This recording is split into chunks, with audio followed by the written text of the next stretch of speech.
Good morning, ladies. Good morning. Let me know that you guys can hear me in the chat because today I don't want to get started before um, I know that everybody can hear me. Can you guys hear me? Okay. Good morning, Connie Perry, Denise. Can you guys let me know if you're hearing me all right? Yes, my travel goddess says yes. Okay, okay. We're giving everybody a few minutes to get in this morning. So I don't know. What have you guys been up to this morning while we give everyone like a couple of minutes to get in on the live? I don't want to introduce myself or get started before everybody gets a chance to, like, I don't know, get their tea, do whatever you need to do this morning. Um, and so go do those things. Make sure you have everything ready because I feel like y'all are going to enjoy this conversation. And I'm going to need input for you guys. And what a better way to start your Saturday to talk about how to bring a little bit more luxury into your lives. So, good morning, Erica, Dinero TV, Winnie B, Eternally Evolving. We had a lot of ladies waiting in the chat this morning already. They was like ready to go. As soon as I logged in, I could see all of you guys. So it was great. It was great. Oh, yes. Everybody is still filing in. I did fix myself some tea. So I'm going to take a little bit of sip of that.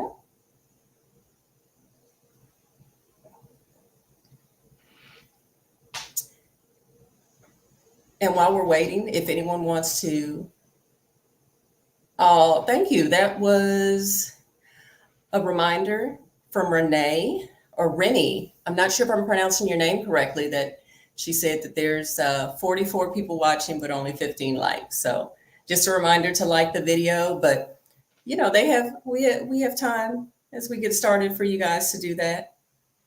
So do have a gentleman joining us this morning. David, I see you. Yes. Lady Srita, I see you as well.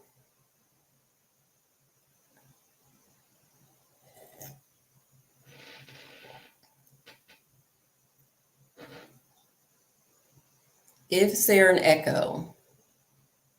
I see someone just asked about that, Adrian. Okay. We want to make sure sound is good.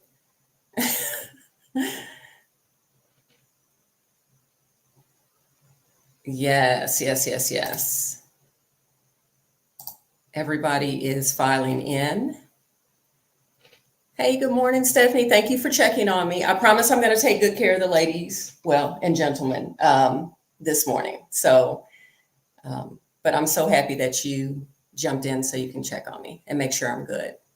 I'm honored to be here with your community you've created. Of course, I've been a long time member of the community, and of course, house sitter, thanks to Stephanie. So, all right. Wow, we still have so many people still joining. So let me just start by welcoming everyone to the live stream today. Actually, we're going to talk about how to live a luxury life and how to define that for yourself. I want to welcome everyone and say this is the best way to start your Saturday morning. I kid you not. You want to start your weekend with something that is going to inspire you. And I was like, you know what? Stephanie is right. This is great. We should talk about luxury first thing Saturday morning because it gives you the weekend to kind of think about what we're going to talk about today. You might want to do some things. You might want to think some things. You might want to change some things this weekend is all I'm saying. So I want to welcome everybody and thank you for sharing this morning with me. I'm going to go ahead and start introducing myself. If you are new to who I am, my name is the Luxury Vagabond. My name is Janae. You can find me on Instagram and also on YouTube. I do have a YouTube channel. And I would like to let you know that you can change your life at any age. I, in my late 40s, decided to redesign a completely new life for myself. What you see today is not what you would have seen in me, I would say 3 years ago, as recently as 3 years ago. So in my late 40s, I decided to become a remote worker, a international luxury house sitter, and start traveling the world. I take my children with me at sometimes, and sometimes I take my husband. Sometimes I go alone, but it's a new lifestyle that I've created for myself, and I can honestly say I designed all of this myself. And you can do something similar to whatever it is that you decide you want your life to look like. So I am a testimony to that. That is a little bit about myself. And before I even get started and tell you exactly what components I consider luxury in my lifestyle, I do have a question for anyone that's in the chat, and you guys can drop the answer in the chat and I'll see what it is. But do you have an idea of what luxury looks like for you in your life? Like, have you thought about it? And do you have a view of what a luxury lifestyle would look like to you? And if you have thought about it, so I'm looking to see if anybody has even thought about creating what they consider a luxurious life for themselves. Okay, I'm looking to see if anybody has even had that on their mind so far. Okay, I'm seeing some things come in of like, yeah, I see. Look, financial and time freedom. Yes.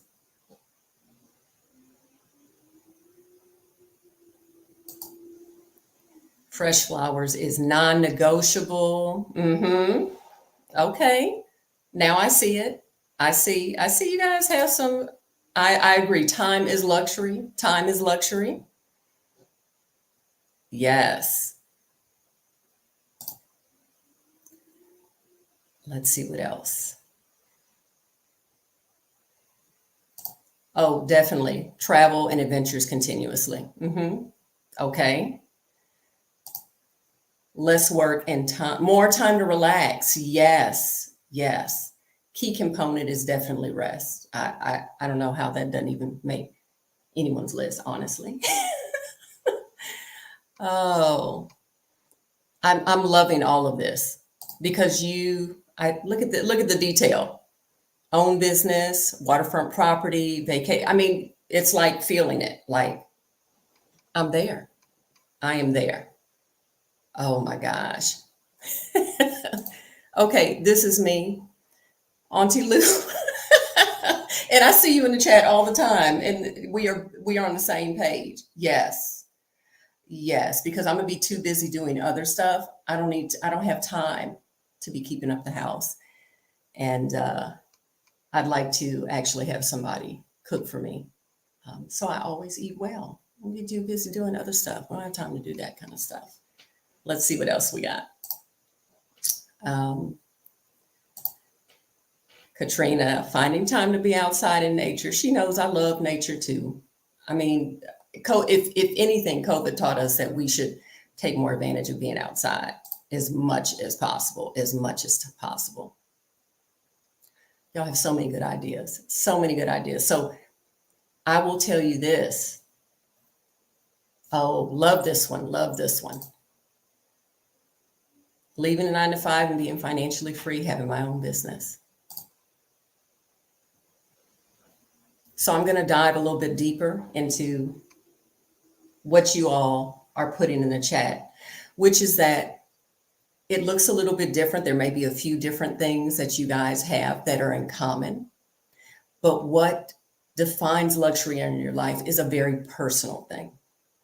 And I think you guys you may already be feeling that, but I want you to know or ask yourself, where did that idea of luxury come from?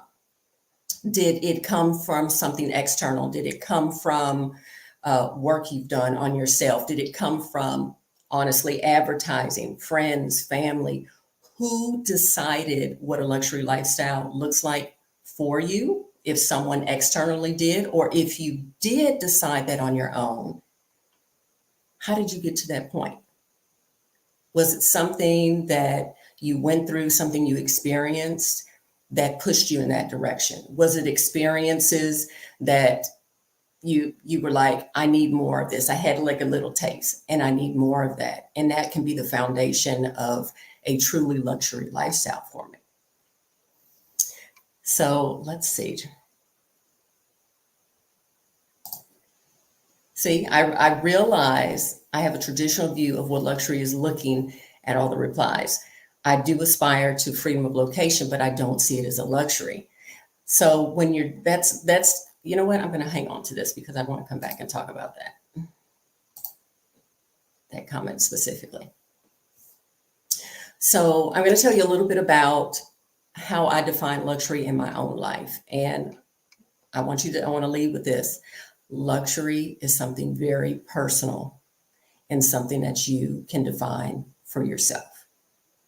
So for me, the foundation of my luxury lifestyle, what I consider a luxury lifestyle, is really the fact that I've done a lot of personal work and spiritual work to create a vibration where I stay in a peaceful state. So for me, what makes my life luxury, basically the foundation of that, is this kind of awareness. And I would say like a consciousness awareness of myself and doing the work on myself, learning things that maybe I struggle with, and maybe finding out ways to overcome that. It's really become something that I had to get myself to that peaceful state in order to enjoy all of these other experiences and even create these experiences, because I had to have that talk with myself. I mean, because if you don't really understand what it is you want and why you want it, not just what you want, but why you want it, then what happens is you create things that really don't speak to you. You may create things that other people want you to create. I don't think we don't realize how much power we have, how much we participate in all of this, and participate in the life we live. So the foundation of my luxury lifestyle is really how I feel about myself now versus the lack of confidence I had in myself years ago, the not understanding the power that I had in myself to do all of these things. I mean, it's not that, and I always tell people, it's not that I say, oh, I had this terrible life, or, I was extremely unhappy. What I was not, I didn't have that solid foundation of myself. And so now that once I worked on that, and I became very secure in that, I was able to say, oh, okay, I'd like to have these different experiences. I'd like to travel more. All these things that you see maybe on components of my Instagram are really something that I built and I can enjoy because I have the peace of mind, because I worked on my finances, because I have great relationships now. And a key component of that was me working on myself to better those relationships and deciding which relationships to keep in my sphere. So all of those things allow me to travel or meet other people and be in a space where all of those things become luxury. Let's see, I'm seeing some of these. And see, luxury to me is serenity. I've even changed my name to Serenity. That is the key, really, is we're talking about how you have to have a certain state of mind in order to enjoy all these things. Come on. I mean, I'm not saying don't get the things. Let's get that right. I'm not saying don't get the things. Girl, if you want a yacht, if you want whatever it is, whatever the material things are, I'm not saying don't get those. What I'm saying is know why you're getting them. And that should be that really should be icing on the cake. You should be doing that in fun. It should not be something to take the place of something you're truly missing. So I really love that everyone has, I've seen like a little bit of everyone has peace of mind. And I guess in this community, because we talk so much about needing peace of mind, lacking that above anything else, peace of mind and key above anything else, that we're very much aware that regardless of what our exterior life looks like, we can be doing all these things, but if we mentally are not in a good place, then we can't really enjoy all of these things. I have to tell you, one of my favorite Instagram posts, well, favorite to myself, because I have my own thoughts on like what I post on Instagram, is that I did a post and I talked about how as much as I travel, a lot of people travel because they're like, I want to seek happiness or find joy, like bring more joy to my life. And my post was, I bring my joy to whatever I do. So the travel is just a bonus. Meeting people is just a bonus. Me having more free time or working remote and being location independent is just a bonus, because I'm already secure in myself. I already have joy and I bring that with me. Another thing I like to say, as far as where we are mentally before we decide to do all these things and create things for our life, is this. I don't want to say I'm famous for saying, but I always say that I always question people, what is the type of luggage or baggage that never gets lost on a trip? And the answer is emotional baggage, because that will go with you everywhere, everywhere. So let's see. And see, this is limited view, happy to reframe it. Yes. And we're responsible for that. That is the thing, is that, oh, luxury. Yes.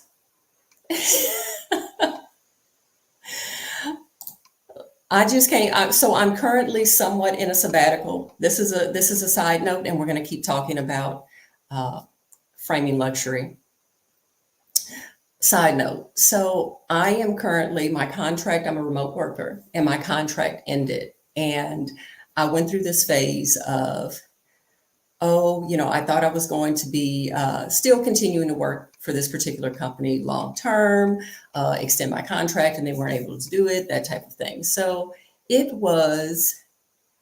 had a moment where I was like, oh, I need to hurry up and let me start applying for all of these places and find me something new. And then about, I don't know, a few hours later, I said, you know what? The universe wants me to take a sabbatical. At least take this time. And so it just reminded me, even in and I'm telling you this to tell you that I am still in the process. I'm still always reframing things as I go along, and you will too. This is the creating the life you want is not I did it once and then I'm done with it and you put it on the shelf. This is like you participate every day, because you got to get up and you got to create this every day. Nobody's going to make it for you.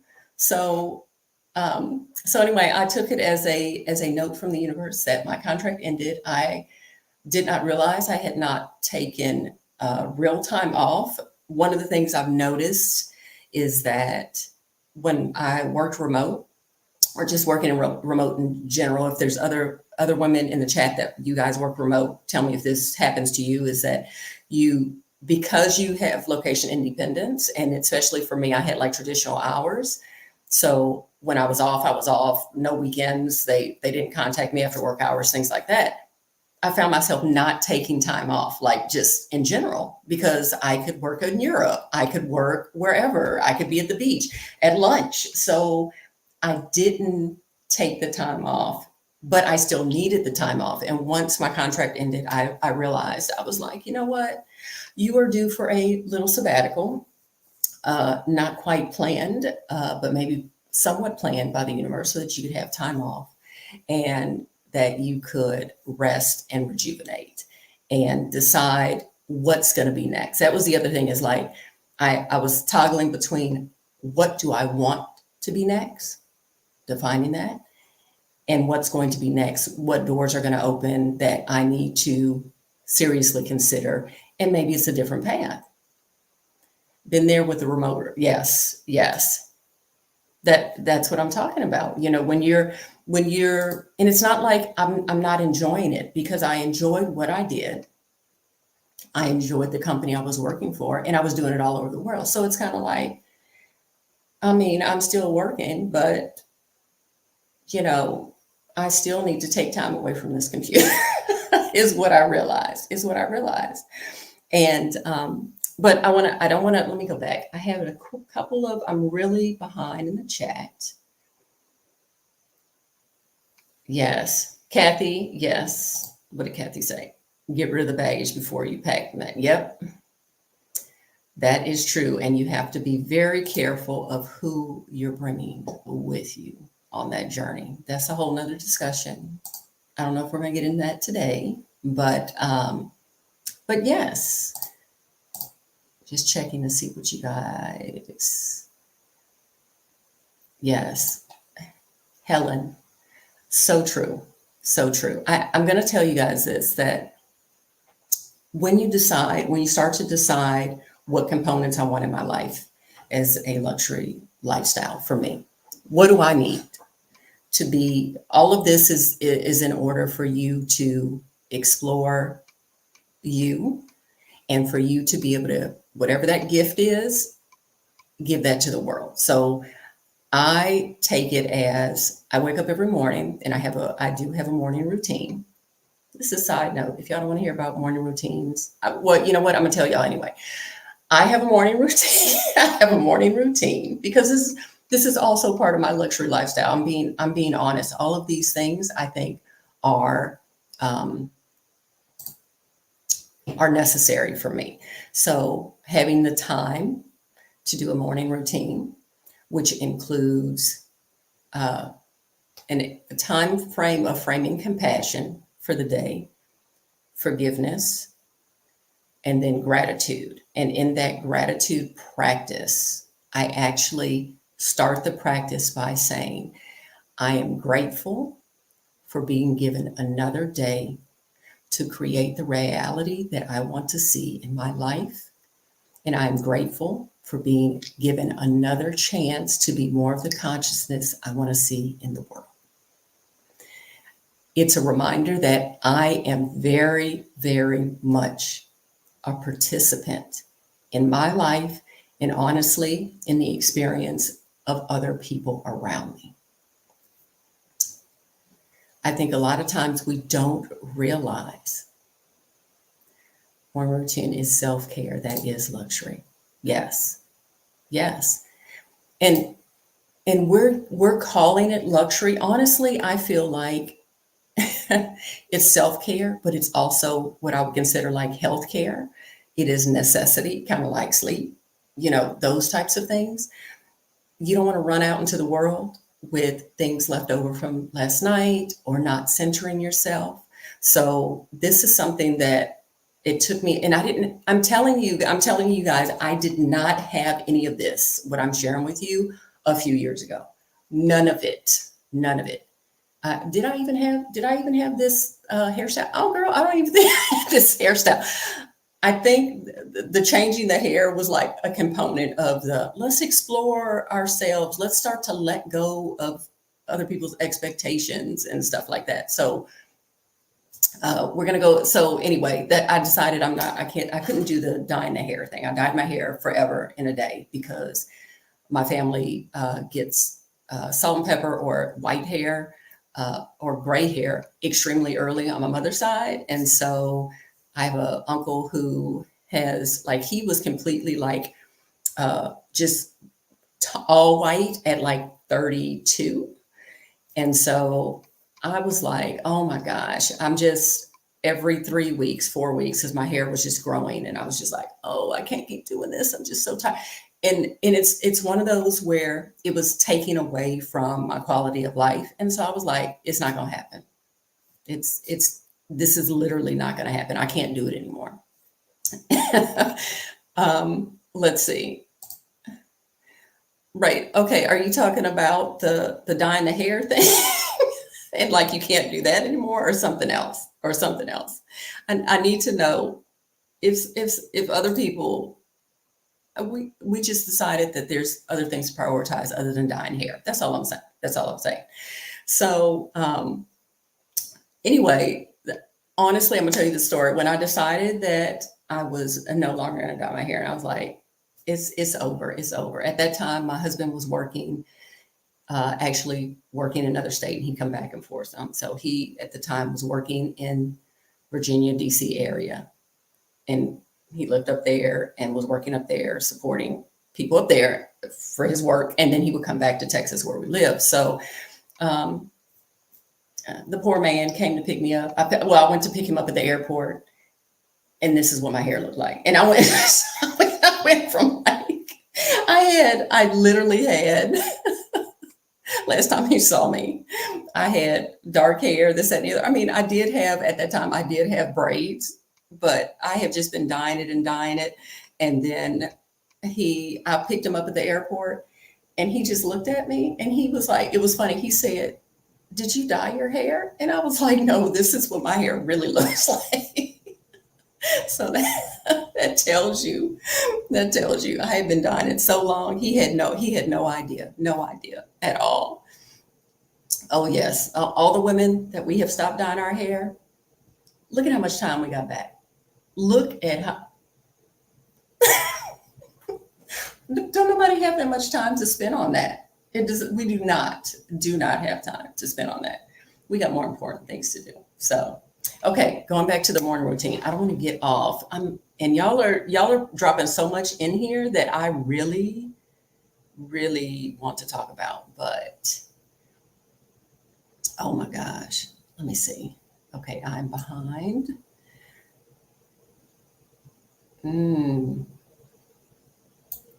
Yes,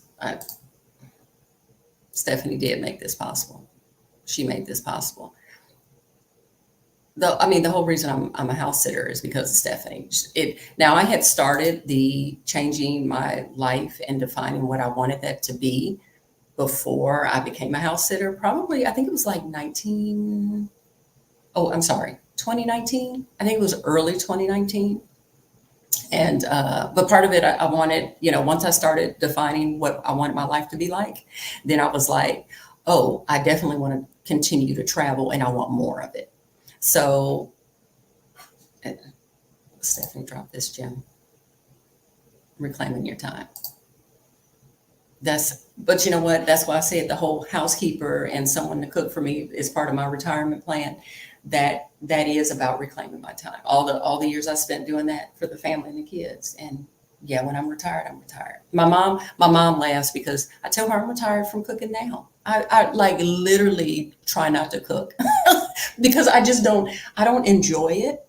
I used to enjoy baking, but I don't really like enjoy cooking. And I think because for so long it was somewhat of a chore, right? And it takes, I was in the kitchen for hours back in the day. So my husband and I raised our children vegetarian back in the day when it was not as common to have children that were vegetarian. And so, I was making all breakfasts and lunches. They brought their lunch every day because there wasn't anything at the school. I mean, it was a lot. And I think that made me take a look at it as a chore. Now, every now and then I still will make something that the family likes. But I want to get off task. We're going back to morning routine, but just put a pin in that.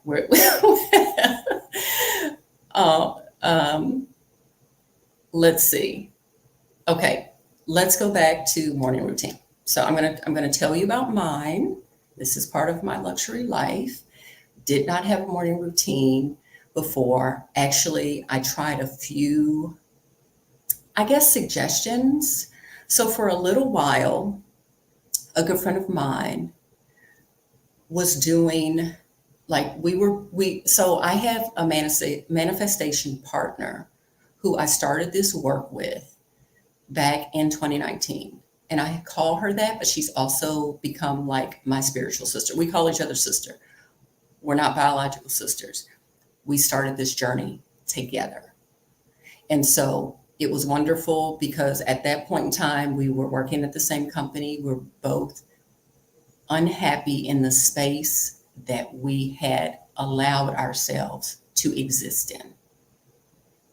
There were a lot of things, and I'm going to say that again. We were unhappy, not with the people around us, not because of what people did to us, not because of the jobs we had. All of any of the things that we were unhappy with is because we allowed it and we continued to exist in it for far too long without doing something about it. And honestly, we say that it was divinity or divine presence that brought us together because we were in the same mindset at that time in the same place, and we were able to encourage one another and kind of bring the yearning that we had, that we were afraid to tell anyone, to be authentic and to say, this is the space I'm in and everything on the outside looks great. And yeah, we're, doing okay financially, or we have her, in her case, she was like making tons of money and she was extremely unhappy. And I was I was feeling very much trapped in the career that I had. And honestly feeling like they were telling me I was appreciated, but there was no action behind them showing me I was appreciated. And that's with, access to advancement and things like that, which I know is extremely common for us. It's like, yeah, you're doing an awesome job, you're killing it. And it's like, well, I want to do something else. Or look, I've already retrained myself on these things. Let me have that opening. I've already showed you that I can be successful in these other things. Let me have access to these things that can help me grow professionally. And it's like, no, you stay right there because that's where we see you. And we're going to promote this other person who just got out of college and basically was working at Home Depot. We're going to give them that job. So anyway, going back to morning routines. My sister's morning routine included yoga, and we both started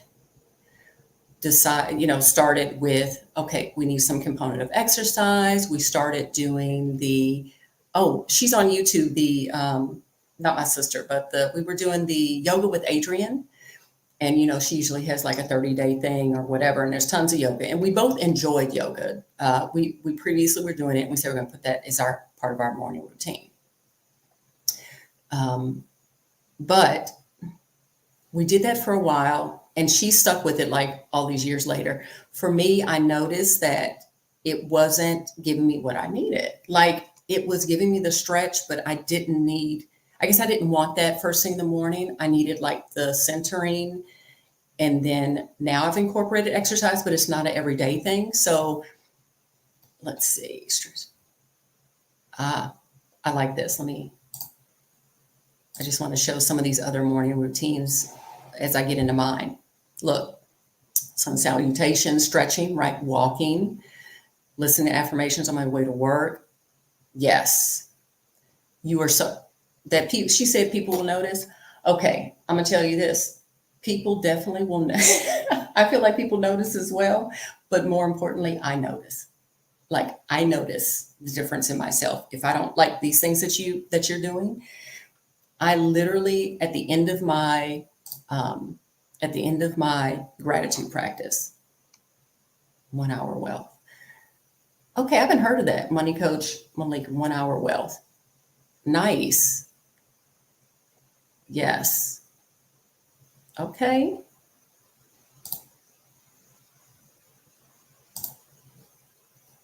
One hour walk. Oh, okay. Wealth walk. Yes. I read that wrong. Well, 1 hour wealth walk. Okay. So going back to the morning routine, besides the compassion training, and this is part of like a meditation, it's really quickly, it's just for you to get in the space of compassion to start your day. because a lot of times we forget the connection that we have with the world and the type of energy that we put out as we rise each morning and what we're going to do for that day. So starts with compassion. Actually, the compassion training, that little component that I have first thing in the morning, is super short, but it's actually quite new. Before that, I didn't have the compassion training or the forgiveness training like right there. I just went straight into gratitude, which is not a bad it's not a bad thing. But oh, look at this. Oh, now see, this is, look, giving herself the first 2 hours of the morning. This right here is luxury, that you can gift yourself the first 2 hours of the day is luxury, especially in today's world and how our society operates. So, okay, I'm not going to get off track. Now I'm going to just tell y'all, and then I'm going to try to come back in here and I'll mark a few of the things that y'all are saying, because I'll never get through the morning routine. If I keep, y'all have so much good stuff that y'all are dropping in here.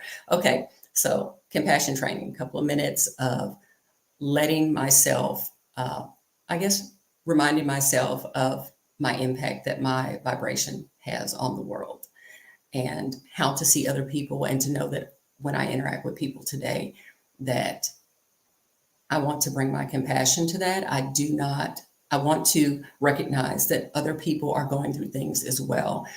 And that means they may not present themselves in the most compassionate way to other people, meaning myself or people. If they're working in a store, they may not interact with people in the store the correct way, this, that, and the other. But it's for me to understand that, for me to stay in a state of compassion and to know that basically I've been there, done that. You know what I mean? There's days I was not my best self, and I really hope that somebody would put out there, it's okay. Let me help you bring yourself back to center. So compassion training first, forgiveness training, which is new as well. I just incorporated that the last month, is a little bit of forgiveness training of something that's been like wearing on y'all nerves, and my nerves that I haven't let go. Something that, and it could have been in the past, it could have been something small, it could have been something said, did, this, that, and the other. If there's anything I'm holding on to that is not serving me, I need to work on getting over that. That's what's going to happen in that next few minutes. I'm going to think about what it was and pretend that I am in a safe space where I could tell the person, this is what you did or said, and this is how I felt about that. And then I'm going to think about how the person, their state of mind, where they were coming from, not a justification, but more like an understanding of trying to see it from their side of the coin. And then after that, we're going to let it go. Sometimes it happens immediately. Sometimes it's going to take a few days, or if it's something big, it may take weeks for me to work on something like that. But all of this is to help clear the way for me to not carry anything from day to day and not into my day. So after I do the forgiveness segment of morning, I mean, you can call it morning meditation. Sometimes I'm not quite up sitting sitting on the floor formally and all that kind of stuff. Sometimes I'm doing all this and I'm still in the bed and I'm still laying down, but I'm very much awake. My brain is awake. So I may be just like staring at the ceiling, looking out the window, that type of thing. After the forgiveness training, then, so I don't carry anything in my day, then I go to gratitude. And my gratitude practice is quite long, but there's a lot of things that I want to be grateful for. And it's not necessarily things, I would say, but more of states of being. There are some things listed as well. And I'll kind of walk you through how, like, the different sections of my gratitude practice. Everyone has their own. I'm going to tell you this as kind of, this is mine, but I always encourage you to really get in connection with yourself to find what that practice needs to be for you. I do very much encourage gratitude practice every morning before you start today. Like I said, if I do not do it, my day, it's just not, my day is not the same. It is not the same because I have not set the intention of what kind of day I'm going to have. So for gratitude training, I start on the inside, meaning internal self, to external gratitude. So internal gratitude is going to be, like I said, being given another day to create the reality I want in my life, being given, given a chance to be more of the consciousness I want to see in the world. Internal self is being grateful for the divinity I have within me that connects me to all the things that I see and the things that I don't see, like building that connection. So I'm building from inside and out. Then I move on to like my mind and the things that it can do for me and to help others. And then I move external. So at this point, I'm being grateful for my body, my healthy and strong, and I want to be sexy body, but I'm grateful for it and what it does for me. And that it allows me to interact with the physical world, interact with the physical world on a very intimate basis through like touching and feeling and smelling and tasting. And like, as I'm going through this, it's very important that you have like the feeling with it. So do that. And then I talk about community and the connection, the web of connectedness that is between all of us at the core. So I just keep going. I keep going. I keep going, and what I'm grateful for expands. I mean, then there's components of. So I had at the beginning, and this is something that has been something that has changed for me, is that at the beginning I really was like naming individual things, naming individual people.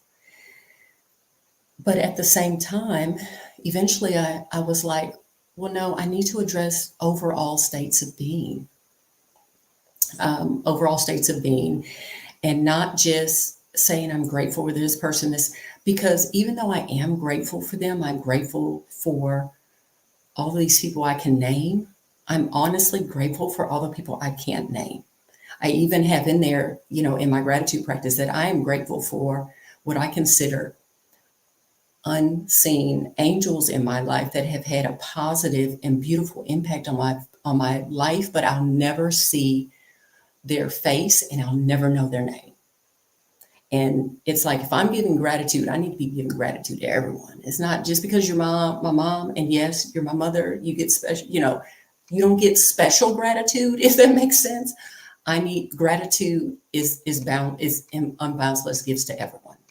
So yes, of being human, of just being human. So it's having that broad view that puts me in a state of mind and a vibration that when I walk outside, I'm not seeing everyone as separate from me. That's my neighbor, they have this going on, or with this, that, and the other, and I have no connection with them. No, I got a connection with everyone. Believe it or not, I have a connection with everyone.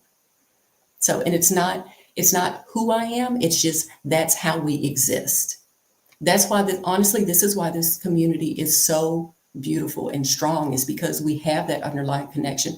Stephanie and speakers she brings on allows us to tap back into that. A lot of that we're not paying attention to because we're just literally overwhelmed with so many other things that we forget we have it. We just forget we have it. We're too busy with all other things. So going back to the gratitude practice, we finished that. And like I said, that's really the longest component of my morning. The gratitude practice, after I go through everything, ends with that I literally say at the end of my gratitude practice that now that I've had this statement of gratitude, I can officially start my day. And I will tell you, if I do not do this and I don't say that, like I don't do my practice and I don't go through gratitude practice and end it by saying, now that I've completed my statement of gratitude, I can officially start my day, like allowing myself to be in the right state to start my day, I don't consider my day started. So there are some times where I fall off and I get up, maybe I'm rushed. I don't take the time to do everything I need to do, and I don't do all of that. I will consider that entire day. I didn't technically start my day because I didn't give myself everything I needed to be my best self, like my full self for the whole day. So my sister will know, I'll tell her, I didn't get to do my gratitude this morning, so I haven't even started. My day hasn't even started. So yes, gratitude, foundation of so many things. So many things. Gratitude, compassion. There's a lot of things that we have no idea how powerful they are. And they're the key components to enjoying all of this. I mean, that is the luxury lifestyle. All these things that you ladies are telling me that you do, and everything that you want to create for your life. I mean, even this. Denise will need to invite me over because I love jazz, especially Spotify's Coffee Table Jazz playlist. And yeah, you need to invite me over because this is my vibe. This is totally my vibe. I've invited myself over. I've invited myself over to Denise's house, wherever she is, because she's creating the kind of vibe that I'd like. So anyway, that is my morning routine. I know, and that's the spiritual component of my morning routine. So let's talk about like the other parts of my morning routine that are not completely mind-based. Let's say that. Okay, so I do have a workout in the morning. It's not every morning, but it is typically twice a morning, two mornings. I'll do like a 8:30 Pilates reformer class. That's my harder workout. On the other days when the weather is not 100 degrees in Texas, like it has been, where you wake up and it's like 95 and it's super humid, I get a walk in, just walk around the neighborhood and I listen to an audio book. I usually have two or three audiobooks going at the same time, depending on what I feel like I need that morning. Variety of topics. But I'll take a walk. Take a walk to my local gym, but not to work out. I go to my local gym for a specific reason, to do like a treatment. So actually it's for me to do a LED treatment, which is part of my skin routine. So, but I've worked it out where that gives me 1.5 miles if I walk to my face treatment and walk home. So that's part of like getting both in, and I listen to an audiobook. So yeah, you can stack stuff on top of it. It's like quiet time. It's quiet time too. I know some people like to walk and talk. Now, if I have some friends, see, you know what I'm talking about. You know what I'm talking about. The best workout ever. And people be looking like, oh, they're not doing nothing. I'm like, come get in this class. See if you make it through this class and see if you're not sore. So, but anyway, I know some people like to walk and like talk or things like that, but especially if I'm getting my walk in the morning when the weather is good, that is my audiobook time. And I used to use my commuting time as my audiobook time. Wasn't really big into audiobooks in the past. I really love hardcover books, like feeling the physical book and like turning the pages, because I love to read. But I found that I was not, in my previous career, I was not making the time to read. And it fills me so much to read, and I just was not making time for it. And so a friend said, why don't you try the audiobooks? And I was like, I don't want to do audiobooks. I want to feel the book. I want to hold the book. I want to make notes. I want to put little stickies in there, that type of thing. They were like, give it a try. It's the only way I'm able to get through so much content and get through the information. It's consistently, like go through a book a month or something like that. And so on my morning commute and my commute home, I started actually just in the morning, because by my end of the day, my brain was done. First thing in the morning, because we're trying to load our brain for the day, I would listen to audiobooks. And especially if you're going somewhere that you're in an environment that is not conducive to you having that like sense of peace or ease, like loading your mind before you go in the meantime, until you decide to like quit and do something else. Loading your mind in the morning is definitely key. So I would listen to audiobooks when I drove. So when I became remote, I still kept that habit for myself. Just did it during my walks. Oh, she's yeah, Audible addict. Yeah, me too. Audible addict. Yeah, I am too. Um, so that's part of the like external work. Remember, like morning routine has like different components, and we talked about like my mind work first thing in the morning, and now we're talking about like the external body work. So all of this is, I consider all of it health. It's just different components. So we have either a workout class or we have a walk. And if we're doing workout class and we're not going to get like the audiobook time in, sometimes I do take a walk later. Just depends on how I'm feeling that day, depending on how class went and what the weather's like. But if I don't get an audiobook in on the days that I have Pilates, then there is on Spotify, there is a list. It's Deepak Chopra has a guided meditation, which is the soul of healing affirmations, and it goes through A through Z, and I'll listen to one or two of those as part of like my morning routine when I'm doing the mind work. I'll just do a little clip of that, and I may not do book work that day, but it's okay. And she has, let's see, well, some people are using an app. Like there's an app called Holy Bible that sends alerts first thing in the morning. I like that. See, I didn't even know that there was an app. But the main thing is to use whatever works in your schedule and for your life. You want to be able to bring things like you don't want to do without. And it's much better for you to incorporate those things into your life and find a way to make them fit until you can like reframe your life around those things. So Auntie Trey has the app, right? And I don't know what the rest of your day looks like, but my sister, she incorporates going to mass almost every morning. Like she's at the 7 a.m. mass because she's also now remote. We both quit our jobs. Like we were the best and worst influence on each other at the same time.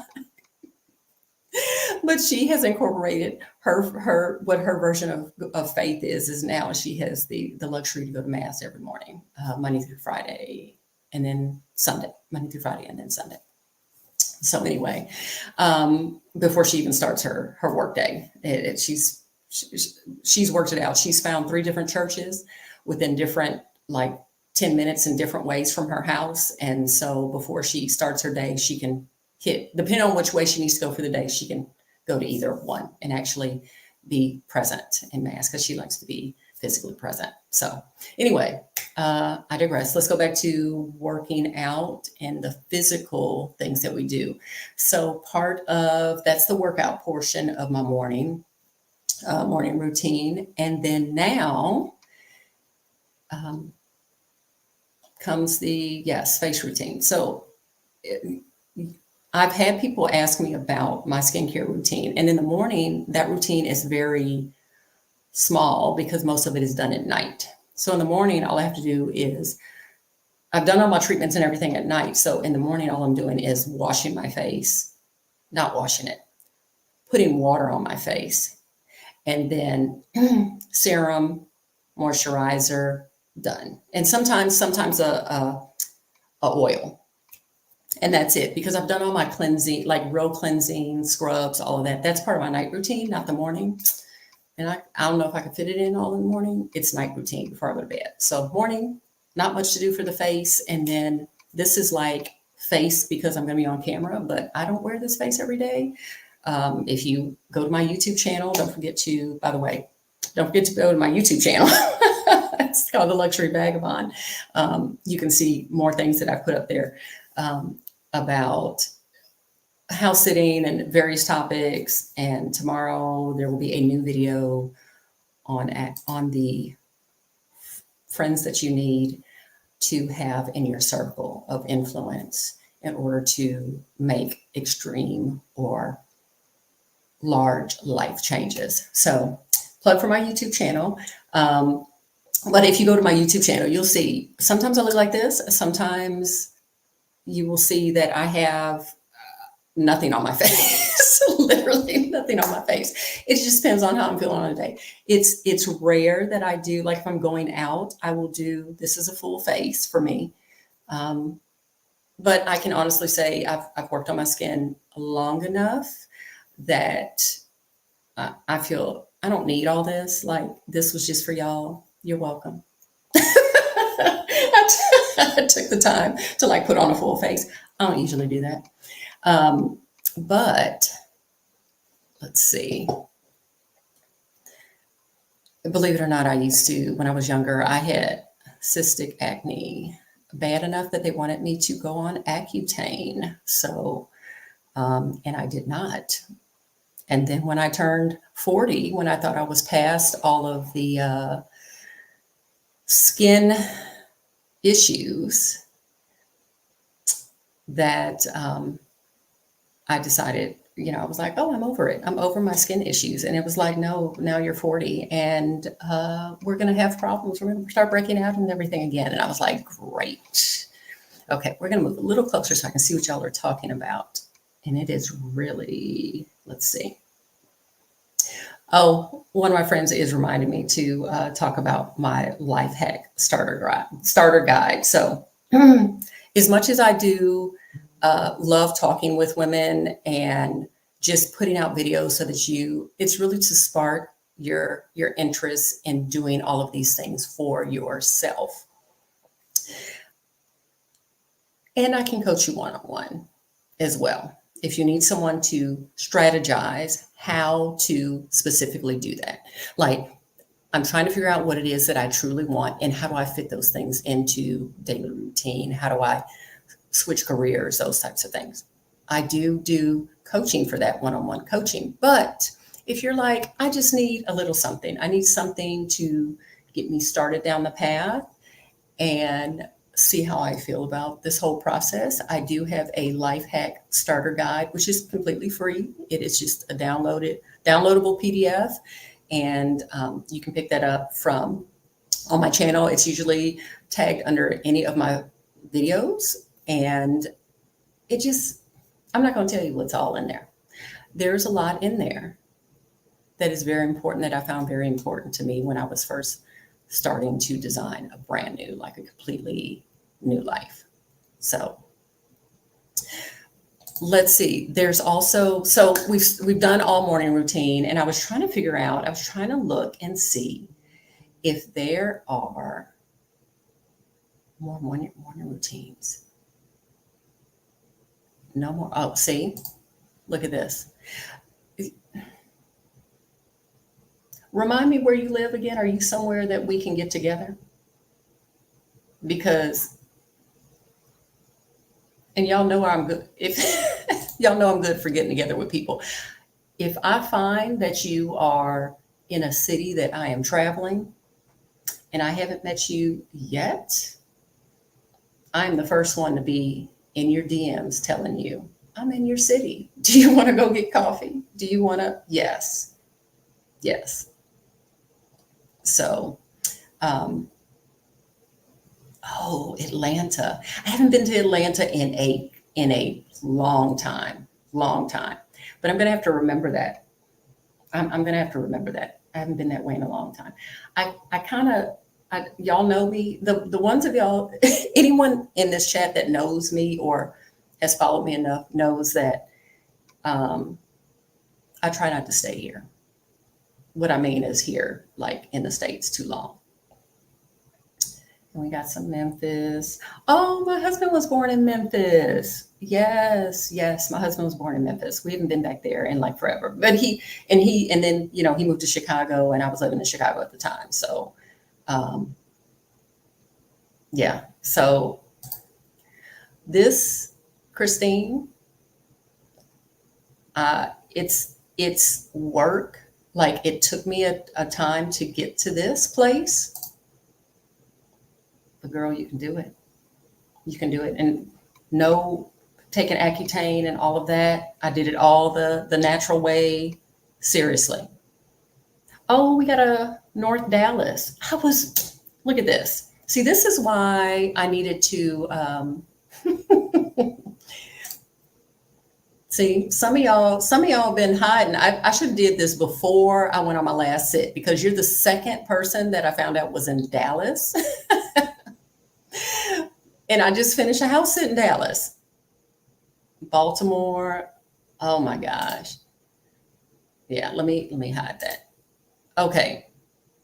So seriously, see, I should have did this beforehand because then I started finding out people were in Dallas and I'm already gone. I'm like, I was there a week and a half. We could have all got together.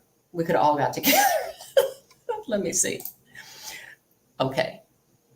Oh, I don't know where that is.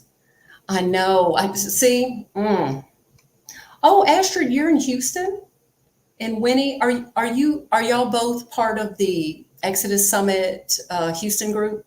We haven't done anything in a long time because I'm gonna be honest. Most of the Houston women, we ain't trying to be here, and especially because it's been like 100 and something degrees. So we stay gone. But if you both are not part of Houston Exodus Summit Facebook group, Houston House. Hey, it's Linda.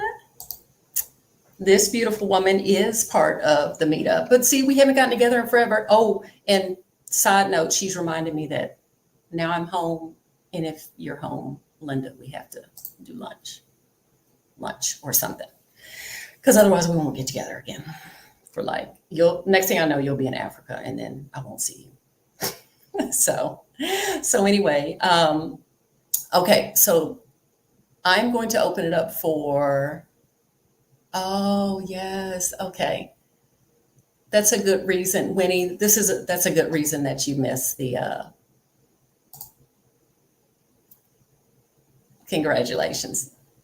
I'm a March baby too. I'm a March baby too. So that's good. That's a good reason to miss. Yes. So look, my DMs are open. If you're in Houston and y'all want to do something, DM me and we can try to do something like at least if it's just coffee or something like that. Anyway, we're gonna move on. I've told you my morning routine and how that frames the day. I want to go full circle. Creating a luxury life has so much to do with the work you need to do on yourself, and you need to frame each and every day. I can't tell you this enough. Do make sure that you are committed to claiming each and every day. Don't get up and give your day to everybody else and you did nothing to get yourself centered for the day. That is a luxury for you to have that time and you need to take it. You need to take like non-negotiable. I don't care girl, I was up late. I don't care if you're up late. Okay, unless you work nights, but then it will become your if you still have the energy, it will become your morning routine or end of work night routine if your brain can take it. I used to work like years and years and years ago. I used to work nights. So under shift differential is really hard on our bodies. But if you have the mental capacity, try to fit it in. Please try to fit it in because this is something that you need to have to set the foundation. So we're talking about the foundation, and I know I'm spending a lot of time on the foundation of a luxury lifestyle and not talking about like travel and me spending time in Europe for 5.5 weeks and things like that. But we're going to get to that next because I want you to know, and you needed to know that everything that you're seeing, like say on my Instagram or things that I tell you when I meet you in person, has a foundation. It didn't happen by accident. I meant to do this. And I want everyone in the chat that wants to reframe their life and design their life. I want you to have the surety and be able to basically tell people, I meant to do that. I meant to do this. This is how I saw myself, and so I created it. I'm trying to keep up with y'all conversations. I'm so used to being able to respond to all of these things that y'all are saying in the chat, that I feel like I'm missing out. I feel like I'm missing out because I can't comment on everything. I just cannot comment on everything. So yes. So other than that, okay, so now we're going to talk about the fun stuff. If y'all want to talk about the fun stuff of what I have created, we'll go through, let's go through the list. Let's just go through the list. Okay. After I did the work on myself, which I'm in such, if you knew the place I'm in now compared to mentally where I was then, and this is the crazy thing. So if anyone who's known me, like prior to, like if you knew me before Exodus Summit, I guess. Okay, so people, if any of you were able to come and meet me and like meet me at my last job that I worked forever and things like that, you'd be like, what? She's the same. Like she was always like happy and positive and things like, and I was, don't get it wrong. I'm definitely an optimist, but I'm an optimist as far as I try to see the good in things, right? So sometimes at the expense of me saying, I don't want to be in that environment anymore. And me being the only optimist and trying to exude this positive vibe in an environment that is not matching me is a lot of work. It is a lot of work. I don't want to work this hard to be the person I am, if that makes sense. I don't want to have to exist in an environment that requires me to work so hard to be just me. I want to be happy and I want to be like glowing and I want to be, having wonderful conversations and I want to be, yes, your colleague and your teammate and like you to be able to rely on me and all of those things. But I don't want to have to be the one always holding that up in a positive sense and making sure that everyone is speaking to everyone correctly. And I mean, I just didn't want to work that hard. And then that's when I knew it was time to go. So that's where that like optimism was like, okay, Janae, let's back up and let's really look at the environments that you're allowing yourself to be in and surrounded in. And a big part of it was where I was working. And I am the first person to say, I am grateful for where I worked. I loved probably most of the people. They had some awesome people where I worked. But the environment itself, like the corporate environment, was not allowing those people to be their best self with each other. Awesome people did awesome things, caring, giving. We had fun, those types of things, but in an environment that was suppressing and not encouraging the best parts of their self. Oh, we have another Janae in there in the chat. Yes, my name is Janae too. Yes, I kind of like it. And the fact that yours is spelled close to mine, I've seen it spelled with a G and all of that.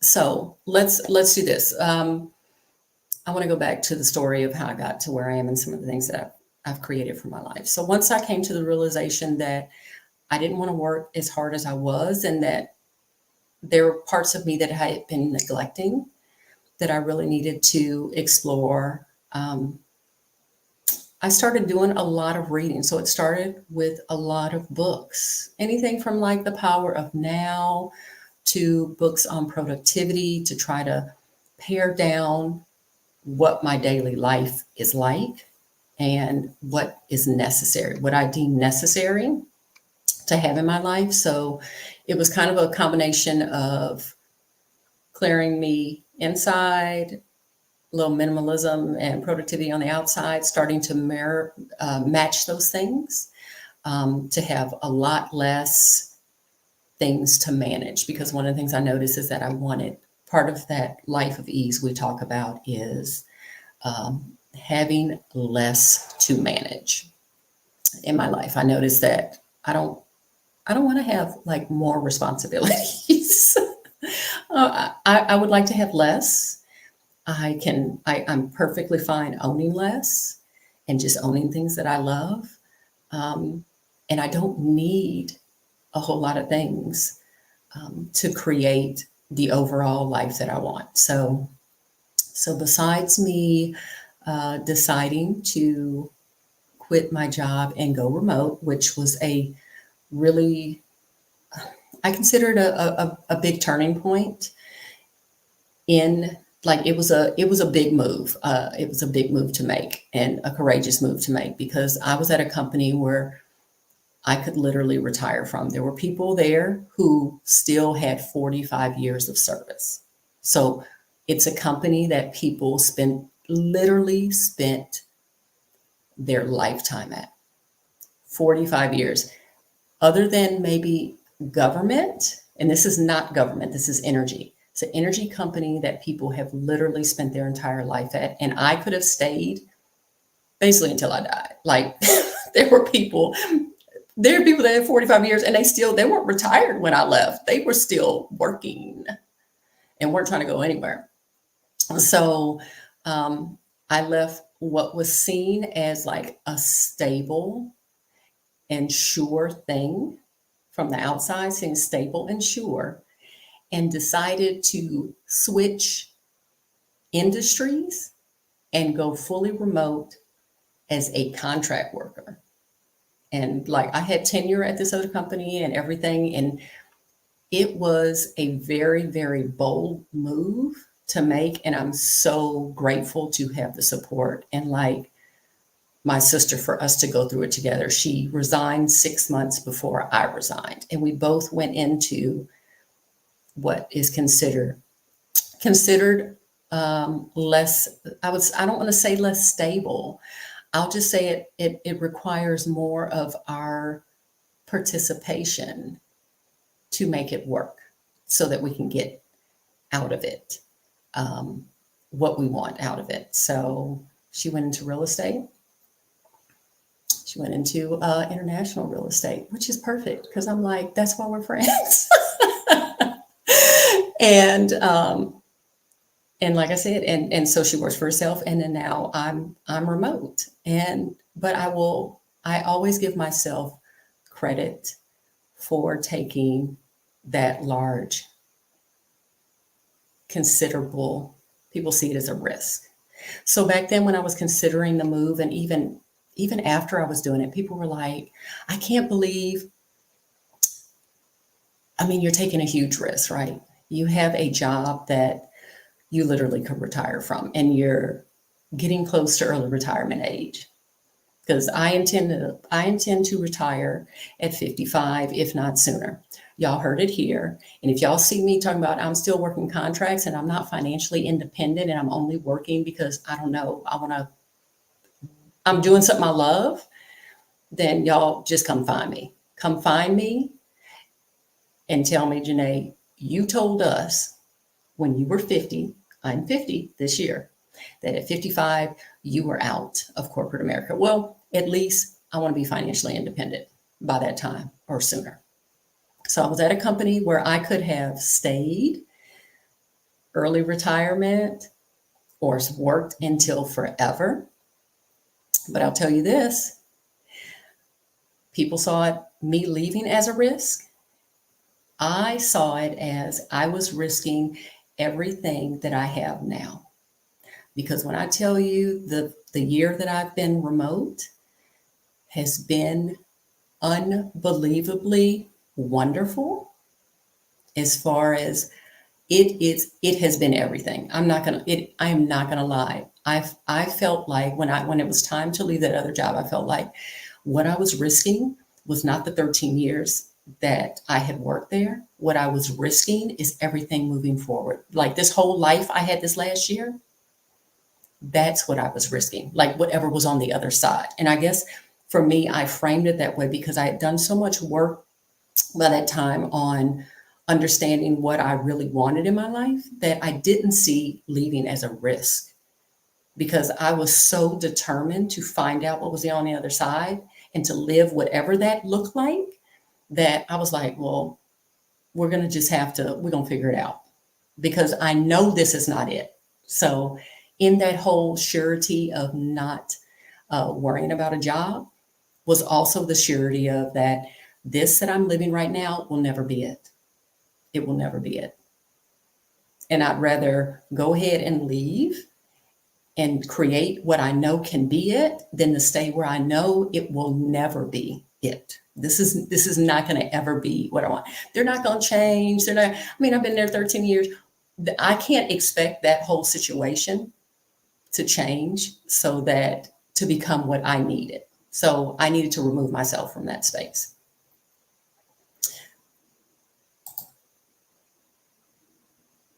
That is a risk. It's all in the way that you frame how you see things. And a lot of times people are conditioned to see things one way. So they may be like, oh my gosh, don't leave the job. Or, oh my gosh, you're making good money. Why would you ever give up that career? They're not the ones that have to live it. And a lot of times those are just someone else's versions of what it is to be successful in our life. I'm not trying to live anybody else's version of what it means to be successful than what I determine it is to be successful. And that's what I tell people. You hear so many people that are like, I went to this career, like I went to school to be this. And now I feel like, I don't know, I need to stay in this career because I'm so determined and committed. I've invested all this time, this, that, and the other. And I look at it as, yeah, you may have invested 20 years doing this, that, or the other, or to get to a certain place. But if that's the case and you're not happy, then starting today, you need to start investing where you want to be. It's kind of like time is of the essence. Stop looking back at what you've already invested and start investing forward. You have to put money in that new bank. You've been investing in the wrong investments for a lot of years. And it's like, don't look at it as you've wasted time. You didn't waste time. You are investing in something you found out that doesn't serve you anymore. Go invest over here and put all your energy over there.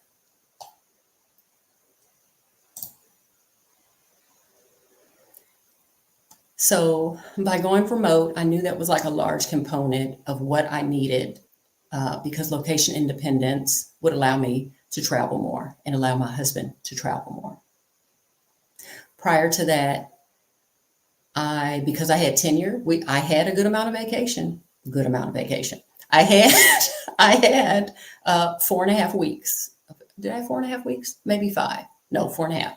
4.5 weeks of vacation when I left, which in non-governmental jobs is a lot of vacation. But again, I've been there 13 years and actually had been doing what I was doing for 20. So, and that amount of time, 4.5 weeks, which is crazy, sounds like a lot, but is not if you want to travel, because by the time you take a week, or if you want to take more, so that you can actually disconnect completely, because it takes time to do that, you look up and you're like spending every little time looking at the calendar like, I have this many days or this many hours, and let me put these hours here, and let me wrap this around this holiday so I can get a longer vacation. Like you have to strategize on taking time off because it's so limited. And I was like, no more. We're just going to go remote. And then that way I can live every day. I can have work fit into my day, not the other way around. Because by the time I was commuting, driving in every day, putting wear and tear on my car, by the time I'm sitting at the office all day, and we worked 980s, so we worked longer days, 1 extra hour each day, so we could have every other Friday off, which was great. But those 9-hour days was super long, and you get home super late after you have to commute home.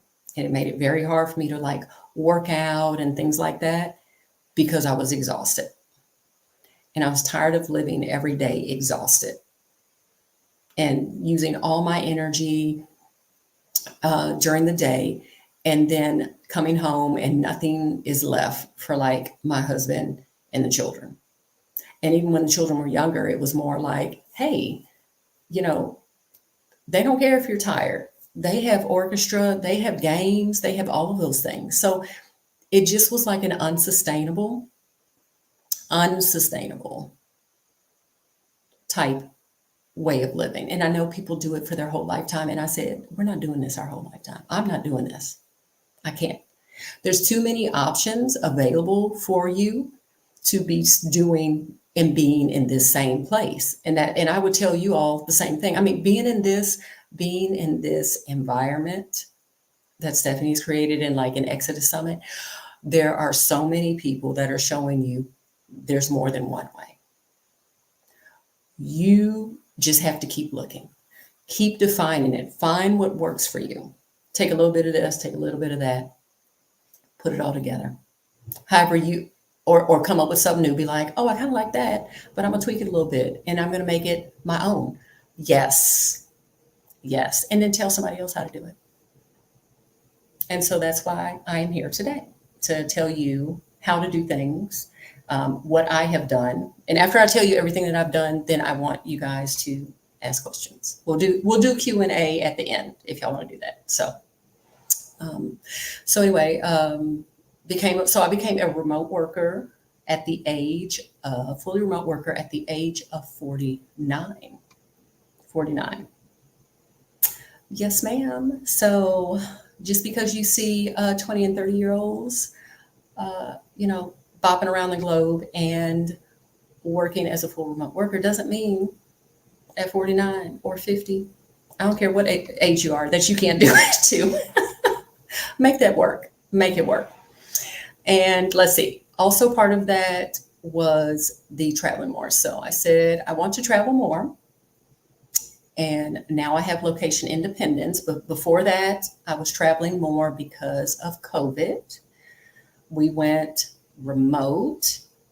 And then very quickly, they wanted us to be back in the office. How about that? Rotational, because, COVID was still going on and they're unsure, but they're sure that they want us back in the office. Yes. So in 2020, they were like, let's rotate people in and out the office in this big building. And so we will be in a week and then we're out a week. And I was like, okay, I'm not happy about having to go back in the office, but we're going to get creative and we're going to use the system to our advantage, which I always encourage wherever you are. Make sure you get everything out of it you should. In and out the office 1 week, 1 week in, 1 week out. So what I would do, because at this time I had already become a house sitter, an international house sitter, 1 week in, 1 week out the office, what do you think I did? That is right. I would be off wherever I didn't have to work in the office. I would travel. And then the week I was supposed to be in the office, I'd take vacation. Yes, I did. So that I could stay on house sits for 2 weeks or more, or 3, by just buffering that in between time with a vacation week. So that worked and kept me going. But I could always, but I could see where this was going. Like they already wanted us back in the office. But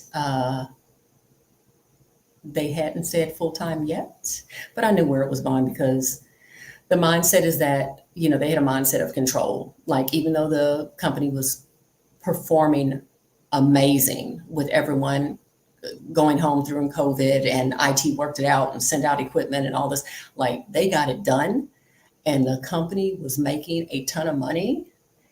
And then now all of a sudden y'all need us back in the office because they said some people were not working as well at home. I'm like, okay, the company made like crazy money. People who had never worked at home before were working at home. And you're telling us because a few people are saying, oh, this person is not working well at home. Everybody need to come back in? Are we in like elementary school? And I can guarantee you if the person was unperforming at home, they was unperforming when they was in the office. So I didn't understand. I didn't understand. So anyway, they called us back in. I had already started my remote job search, and they called us back in. And my group was one of the first to come full time back in, like because they did it in phases, and they pulled us back in. That was the saddest day in history for me. Like, I'm not going to even lie. I I literally was like, every day I had to drag myself in the office. I literally had to drag myself in. I started coming into the office later and later. Like, we had a little bit of flex time. You can come in, anywhere like super early to, I think it was latest was like 9 that you could come in. I started coming in late. Ask Janae what time she's coming in every day now, because you called me back in the office and I don't want to be here. And I can work perfectly fine at home. And I know you just want me here so I can sit at my desk.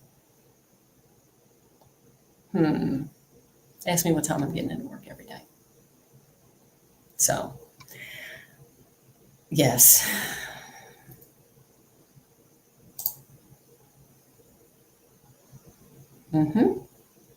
Bingo. Bingo. Yes, they do. Yes, they do.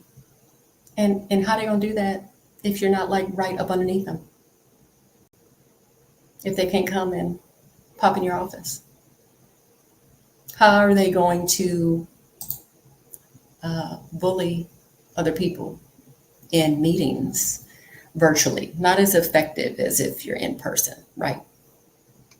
So, that being said, during that time, I was looking for a remote job very, very hard. Like, I was dedicated. And in order to make it through the time that I was in the office every day and drug myself into the office, I made sure every single lunch hour I was out of the building, and any other time that I was allowed to be out of the building. You notice I just said allowed.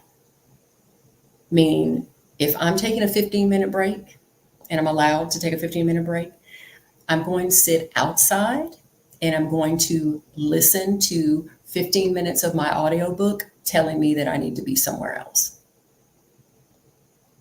Oh, and I get another break in the morning, and I can take a break whenever I want. Okay, my morning break. I'm going to go outside this building, and maybe I'm not going to listen to an audiobook. I'm going to listen to music that inspires me to keep going after my dreams. One of my favorite songs during that side note, one of my favorite songs during that time was by Alex Isley, and it's called La Brea. I think is the name of the song, but it talks about believe. Basically, it's like repetitive, believe, look at how far you've come, this type of thing. And it was like part of my visioning process. And I would do that on my 15-minute break. Because y'all can keep me in, like, physically, you can keep me in the building, but you can't keep my mind in the building. Like, my mind was already gone. So, yeah, I did that and continued to vision, push for a remote job, continue to figure out how to use my vacation while I was in the office full time. And eventually I did, through networking, find a fully remote job. Yes, I did. And it was a contract. I really wanted to go full time. Like, I wanted to be direct hire with all my years of experience. That was not what was offered, but the industry, it moved me into tech. And it's an industry where I know that I can continue to thrive, and it will give me the opportunity to grow even more. And like I said, I didn't see it as a risk. I saw it as like, this is the step to the other side. Girl, this is the door. And if you can't see this is the door, the universe is like, if you can't see this is the door and you're not ready to take this step, then you're not ready. And I was like, I'm ready. I'm ready. I am ready. And I'm going to get all of this. I'm going to get everything out of this. So in my first year of being a remote employee, so let's see, I typically spend the year I was in and out the office. I think I spent 2 months total that year, maybe a little more. I should have calculated it. In Mexico, working in Mexico. And then once I went remote this past year, I have worked. I honestly, I don't even know where I've worked because I mostly don't work at home. But my biggest accomplishment was was actually working in Europe for 5.5 weeks, and I took my husband was with me, and we did 3 house sits, and we both worked remotely because he also works remote, and it was worth everything. Like leaving my 13-year job for a contract was worth, like everything I got back in the first year was worth it. It was worth it. And of course I'm only going to move forward from there, but it was worth it to have the experience of spending 5.5 weeks in Europe. We went to Italy, Spain, and Portugal, and we did 3 house sits. And in between there, we just, paid our own way at certain places, but we've made friends for life. We started the process for us to get our visa to move over there, because once we were there, we were like, Portugal is it. Like if Portugal was on our list of places to relocate, but once we went there, as soon as our feet were on the ground and the people we met and all of that, we were like, this is it. So we did work while we were there. That was not even planned. It was just supposed to be it wasn't even like a scouting, like it was a loosely based scouting trip, because it wasn't like we were like, we're going to see these neighborhoods and all that. We had none of that. We were like, we're going to get to Portugal and just see how we feel. We're just going to feel out the community, feel out the city. What do people do every day? How does it feel to us? So it wasn't even, I can't even say it was a scouting trip. It was Portugal looks like the ideal place for us to relocate. Now that we're now both remote, sell our house, that type of thing. Looks like it on paper, and we're like, but we have to get there. So it wasn't a scouting trip as far as, like I said, we had this list of things to see. We just was on the ground and we're like, we got house sits, we're going to be in the city, and we're going to see what happens. And when I tell you, we had the most beautiful time. I don't think I can give you the words for what it was like to experience that. And to know that we were there, and we were there because I put us there. Yep.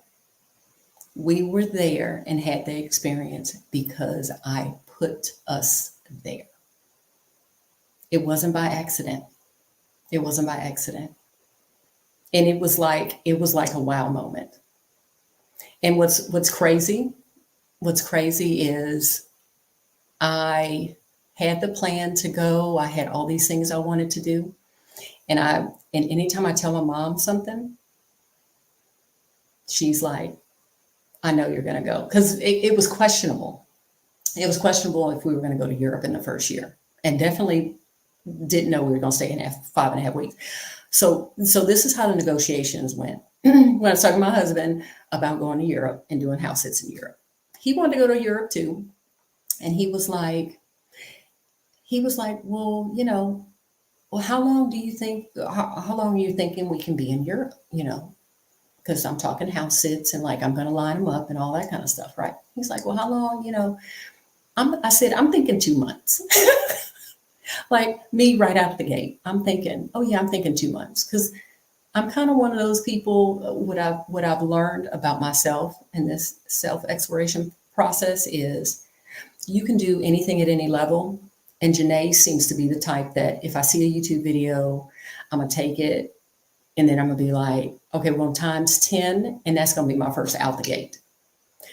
We're not going to get our feet wet. We're not going to do that. What we're going to do is we're going to learn how to do it. And then we're going to be like, what would be ideal?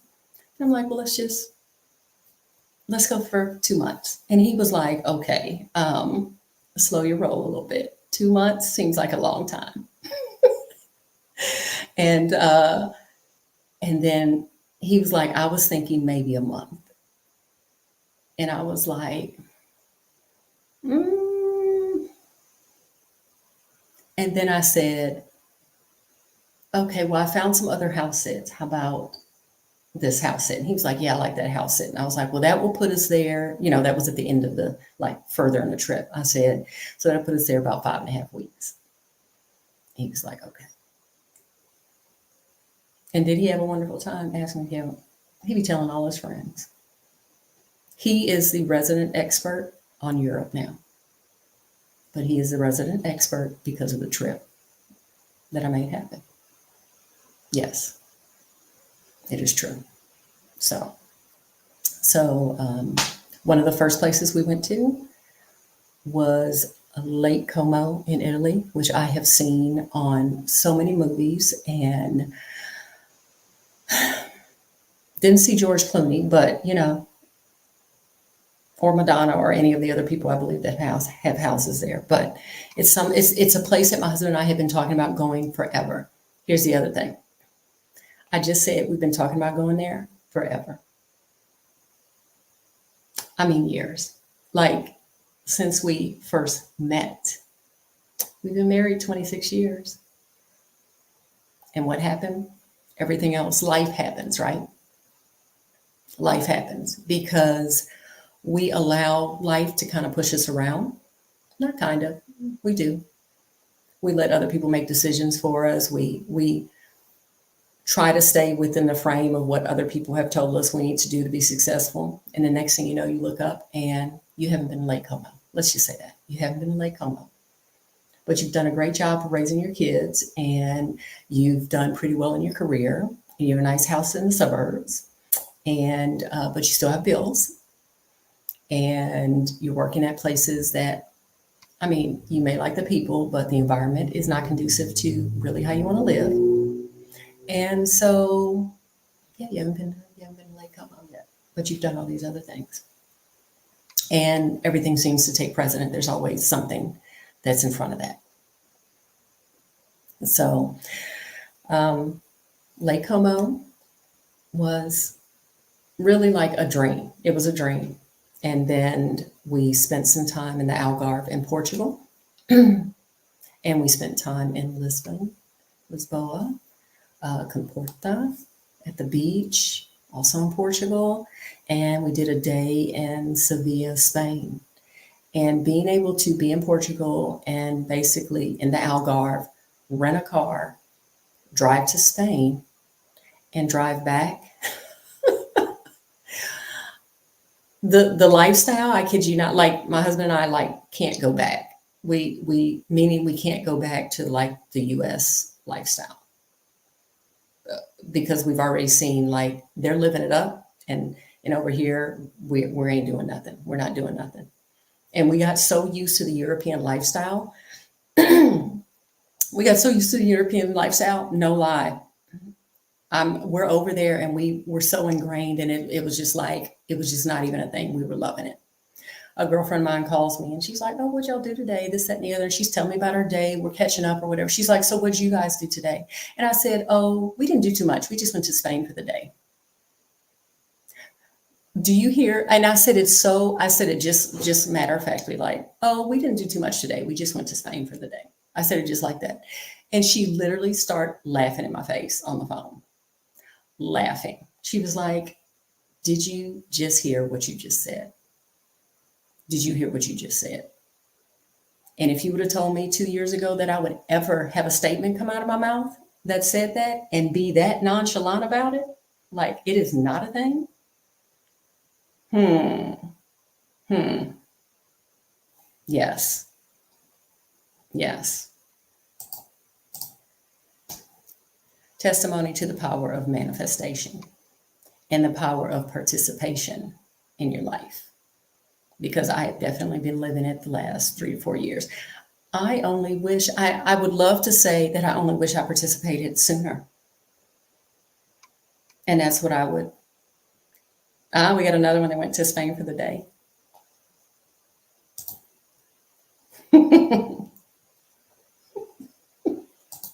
Yes. Girl, she laughed in my face. She laughed in my face, but in a good way, because she was saying, this is the one that's my manifestation partner. And she said, this is what we worked for. Like, this is what we meant to do. We meant to get to the point that I like literally am talking to people and say stuff that people are like, girl, did you hear what you just said? I live so much in a different reality now.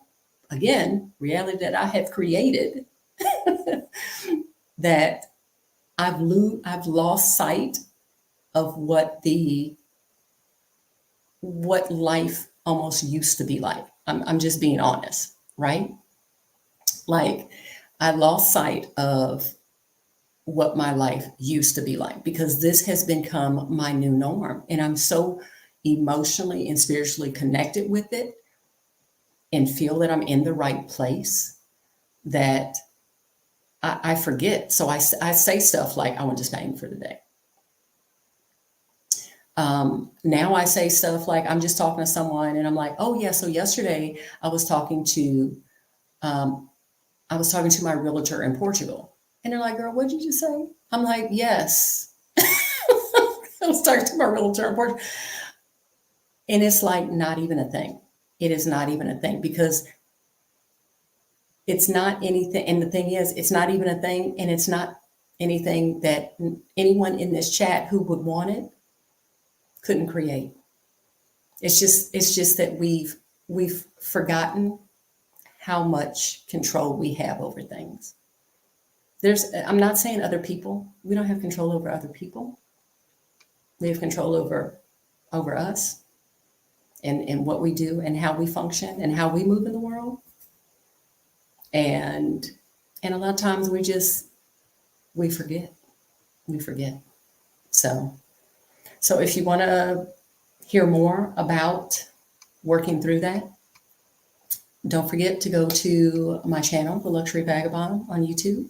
And you can follow me on Instagram. I post on Instagram typically when I'm on house sits and things like that. Just kind of, that's like more of the fun stuff, but you can find me there too. And like I said, if you're in Houston, you can DM me and see if you want to get together for a little bit. Other than that, I feel like my encouragement to everyone is that you determine what you get out of this life. Don't let anybody else determine that for you. And yeah, I mean, for me, I'm ready to get it all. Like, that's just me. I mean, whatever it is that I want to get out of this life, I want to get it. I definitely want to get it. So, and I hear y'all are working on it. I hope so, because I want to see y'all. If y'all want to be out in the streets, meaning y'all want to be in these international streets, I want to see all y'all. I absolutely love going on Facebook before I go somewhere. I'll have appointments, lunches scheduled before me and my husband hit the ground. He'd be like, "What you doing today?" I said, "Oh, I'm meeting my friend who was in Morocco for the meetup, and then now she's in Portugal. We're gonna go hang." I love it. Or I'm going to Mexico, and I'm like, "Who's in Tulum? I'm being in Tulum for a week. Y'all want to go to lunch?" Beautiful. You can use social media for anything you want. I use it for learning and community. That's all I use it for.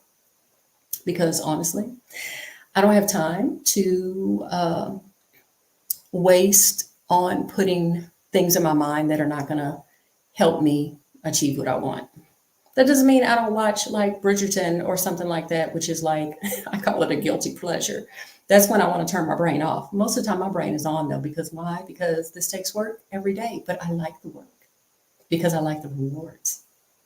See, a lot of y'all are out there doing work, y'all doing a lot of work for stuff that y'all don't even care about and you don't any longer like want in your life. And y'all still doing a lot of work for it. A lot of emotional work.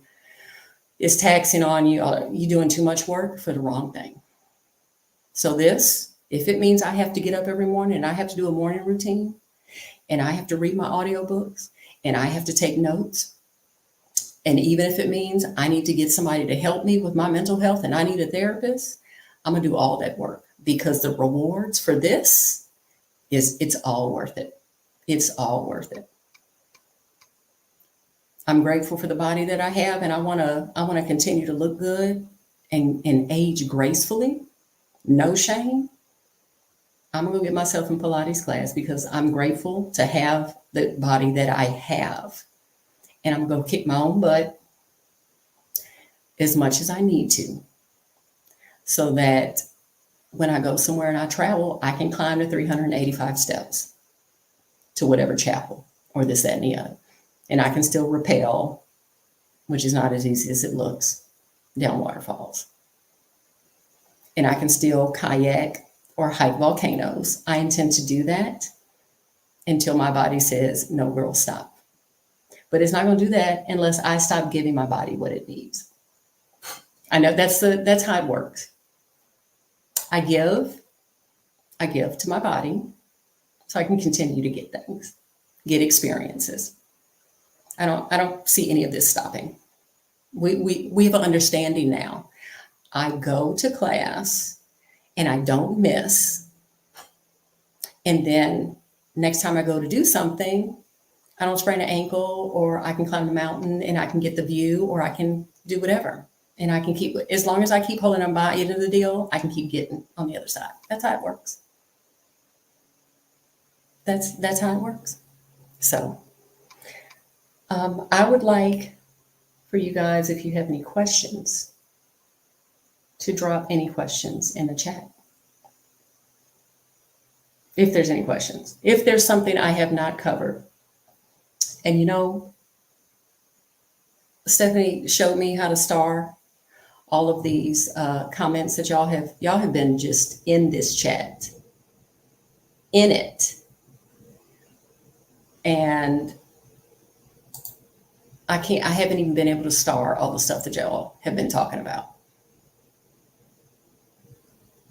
This whole, the train has left the station. You must be in the conversations with me and my sisters, because that's what we always talk about. Like, the train pulled up. Girl, we got on, we didn't have no bags. We was like, whatever it is, it's going to be. And if anybody else is not ready to go, I don't know what to tell you. Y'all can try to meet us at the next station. You could try. But this train has left the station and it's picking up speed. Every time it makes a stop, it just picks up speed. So yes, let me see what y'all are talking about over here.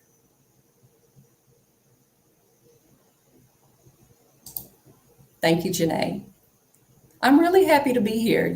This is as much my community as you know, anyone else's. I feel like Stephanie brought us all together, and look at all the things that we can share and the resources we have between us. I mean, we have so much wisdom within the, oh, I see. Okay, I'm seeing some now.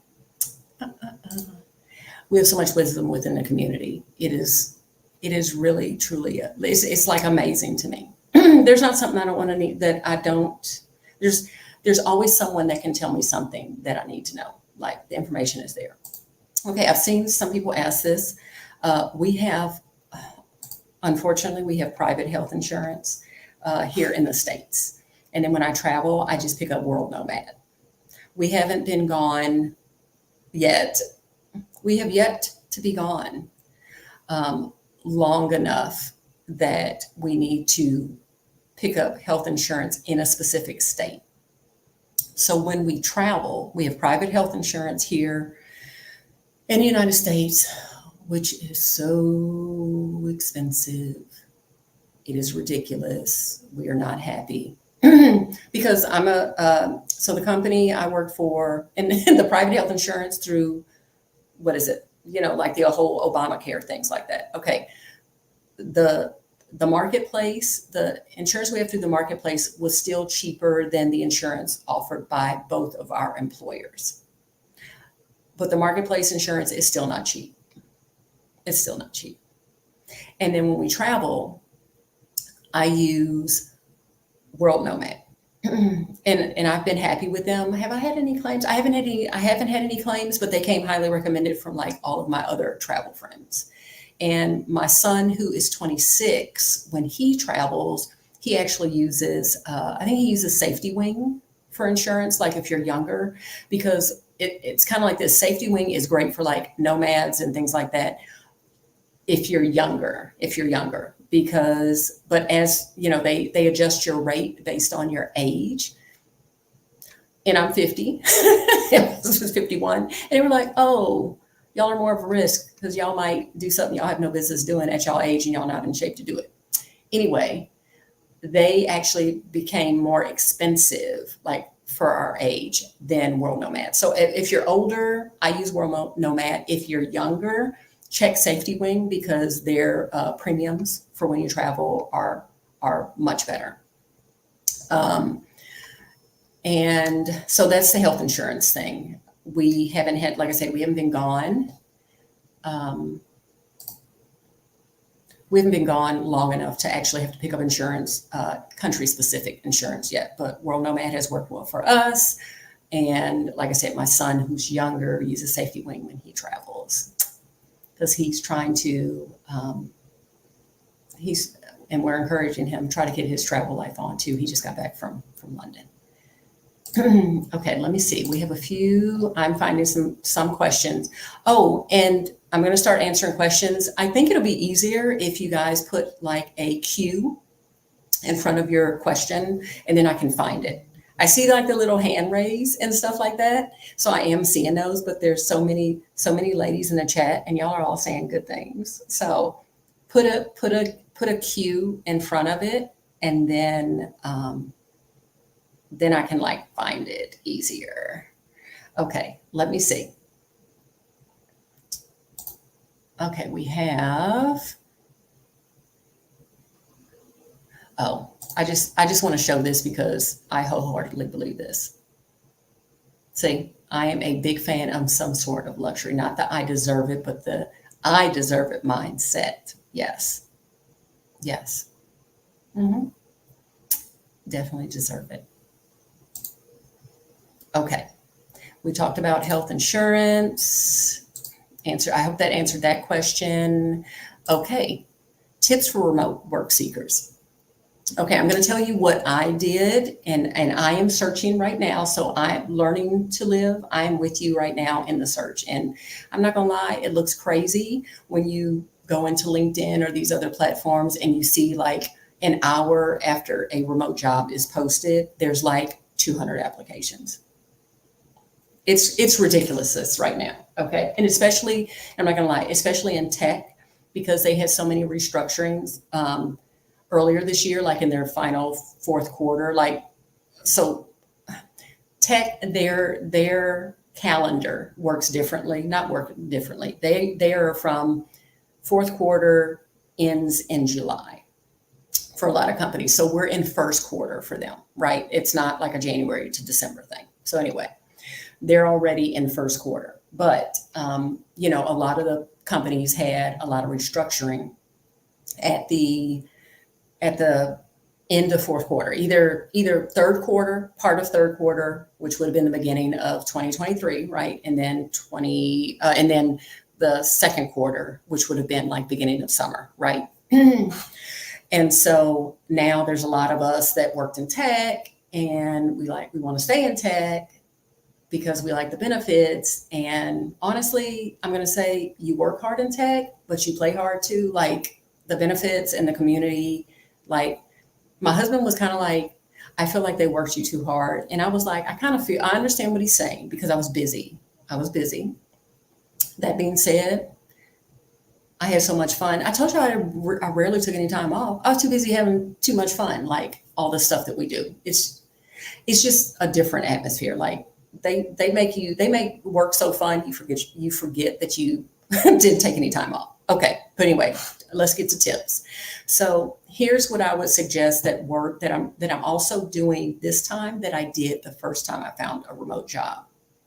Okay, so number one is making sure that your resume and your LinkedIn profile are updated and are reflecting remote experience. And you've probably, I don't know if you can tell me a little bit more, like, are you coming from a remote background?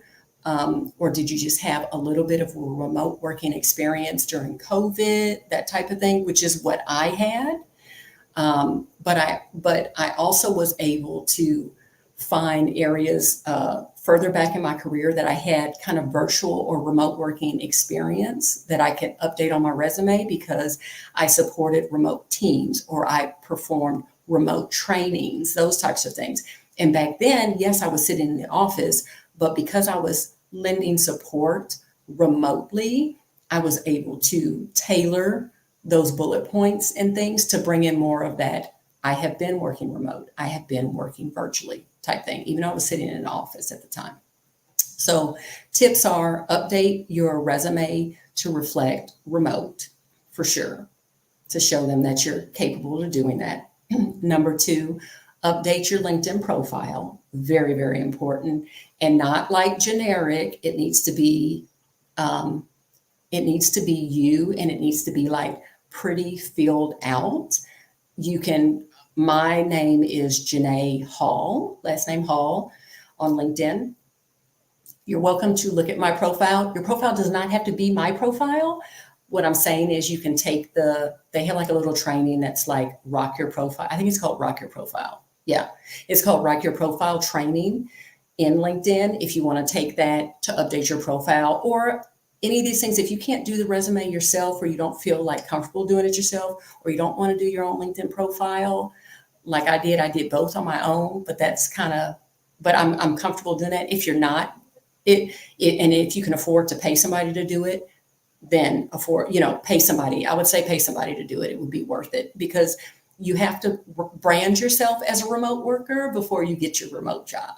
That's tip number one is like brand yourself remote before you get your first remote job. So they feel like even if this is your first like remote job, that you still have experience, like you'll be successful. You'll spend a day on LinkedIn. Yes. So the other thing is if I'm a first job, I don't know if you're familiar with Libria Jones. She's the remote work queen. I did get her remote ready bundle. And then I went to her remote conference. She had a remote conference I'm trying to think where it was. It was virtual, but I feel like it was like in the fall. So it might be coming up if she's doing it again, but it was like all of these companies, it was literally a conference and they had all of these different seminars and assisting with finding remote work. And a lot of the things tips I'm telling you now, they go through, they actually have a marketplace where they'll have different companies in there. And then, you can, if you pay on a certain level, you can go in and submit your resume to all these companies that are completely remote, like are looking for remote workers. So I did attend that. And that was really helpful.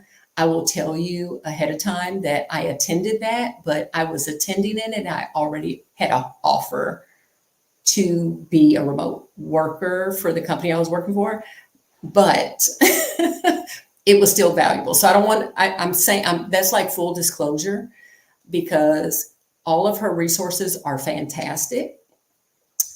But by the time I started getting really into using what she gives you, I had already done big tip number 3, which I will tell anyone is finding a job is through networking.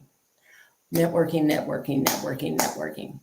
And I had networked my way into a job before I could even like utilize all her tools. So that's my tip, is to go ahead and make yourself look like brand yourself remote, like really brand yourself remote.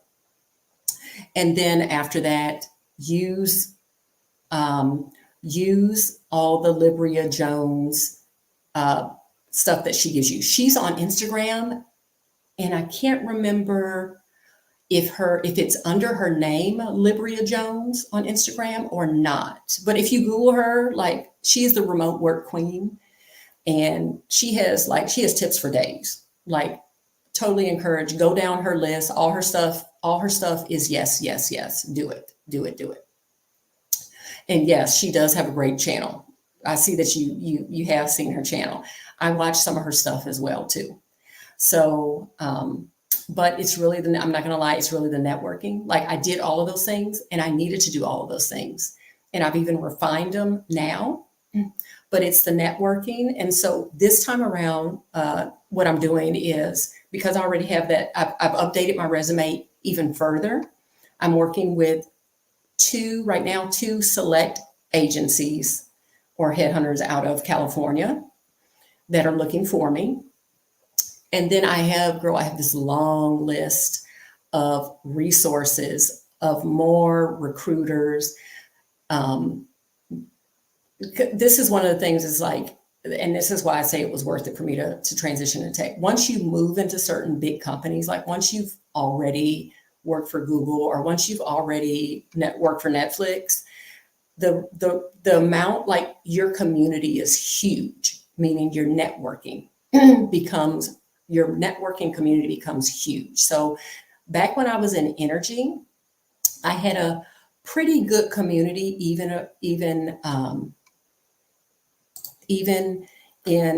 in energy. Like, I could have moved to maybe another energy company if I wanted to, because I had been in energy for 13 years. But that's a small community, and most of it is not remote, right? That's like, if I want to work in Houston and work somewhere else in Houston, I can get a job because I've been in energy, and I can get another job in energy. But once I went into tech, it is amazing. Like, if you don't know already, when you go on LinkedIn and it shows you, I'm looking at this job, and it'll show you how many connections you have that work there. Now that I've been in tech, there's hardly any job that I'm applying for that I can't find a connection to a connection. Somebody that's already worked at tech, that worked at the former company that I worked at, that somebody knows. And then I can send them a DM and nicely ask them to do a soft intro, or ask them, do they keep up with that person? It's networking, networking, networking. I'm not going to say it's fun, but you just need to be very authentic in anyone you contact and ask to reach out on your behalf. And you have to keep networking. You have to keep networking. So, oh, and look at this. A free webinar. Yep, signed up for her bundle and group coaching tomorrow. Exactly. Like, her info is key. And so I'm sure some of the stuff that I purchased from her and used from her last year, even though I ended up getting a job, I pretty much got the job on my own, but I was kind of going through all of that. I will use some of her stuff again. I will use some of her stuff again this time.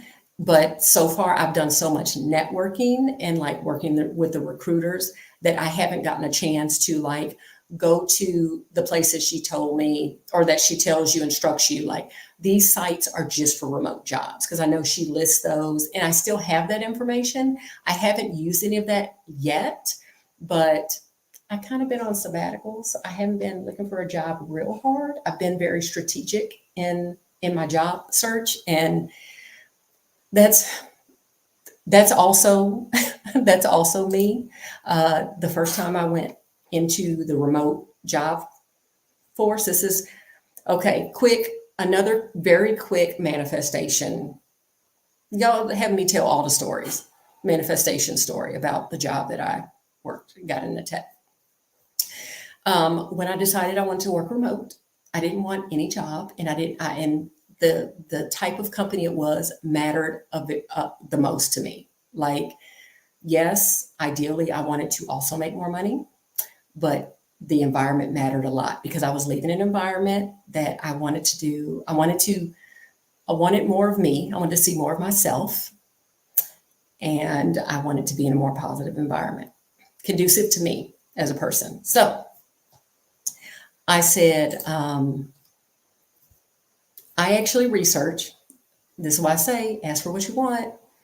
I researched best companies to work for. And I went down the list and I started researching those companies. So at this point, I'm saying I want a remote job. I desire a remote job. But I don't want just any remote job. I specifically am designing what kind of remote job I want. I researched the best companies to work for, got a list, saw a company on there that I was like, that's one of the best companies to work for. I never even thought of working for them. Never even thought of working for them. And it happened to be a software that I was the administrator for at the company, the company we were working at, that I was working at currently. So here I am supporting this particular tech at our company. Never even thought of working for that company, but they were at the top of the list of best places to work. I was like, oh, really? I said, okay, let me go. Because at this point I'm vetting companies, right? Because I'm designing what I want. I'm not just like, y'all give me anything. I'm like, no, if we're asking for what we want, we're going to be very specific. So I researched the company. I go to their website. Everything looks great. Then I say, do I know anybody? Because this all looks good, but I'm not believing it until I can talk to somebody that actually works there. I need them to tell me that this company is amazing and they just best place they've ever worked. So I contacted my rep who sells us the software every year. I had a relationship with him, not a close relationship, but just we knew each other from the years that he's always had to interact with me. And so I said, would you mind telling me, what it's like where you work? I said, I've read all these fantastic things. I'm thinking of making a move. And I really, the environment matters the most to me. And I'm hearing all these wonderful things about where you work, but you're the only person I know there. And would you be willing to, like, basically off the record in your free time, call me and tell me what it's really like to work there? Because I don't want to leave where I am and be disappointed. So I'll have to say this. He was like, sure, let me call you on the weekend, this, that, and the other. And when I tell you, now this is a person I didn't have a close contact type of relationship with. He was just my rep. But he had so much to share about how much he loved where he worked. Our first conversation was over an hour. He called me on a weekend. We talked over an hour about where he worked, how much the company had gave to him, how he feels at work, the community he's gained through work, his colleagues, the things they do for employees. Like, you would think the man was selling the company, but he was not. He was being very authentic and shared some very personal details of why it's the best place he's ever worked and how much he loves it. And he went on to say that he encouraged me. This is how I know, see, you make a step, the universe will help you. You'll get divine intervention. He went on to say that he transitioned to this company into tech from something else. He was like a voice actor in New York. Like he was not even adjacent to tech. He was like nowhere near tech. The man was seriously, he was a voice actor in New York City. And he transitioned into sales for this particular company. And so he encouraged me to be like, hey, at least you're trying to do the same thing. You're just trying to transition to a different industry, but at least you're trying to do the same thing. He's like, hey, I learned how to do something completely different and taught myself the skill and branded myself. And I got in here. So he's like, Janae, you can get in here too. But once I finished talking to him, there was nowhere else I wanted to work. So the first year I was looking for a remote job, I literally applied to 6 companies, only 6 companies. Now, granted, yes, did I already have a job? Yes. There's no sense of urgency. There kind of was because I was ready to go, but not like I didn't have employment. I had employment, but I was over it. And I really was ready to go. So I applied to 6 companies. The gentleman that I talked to happened to be at one of them. After I had vetted the company, I said, okay, I'm definitely applying to whatever roles they have. He then goes on to tell me,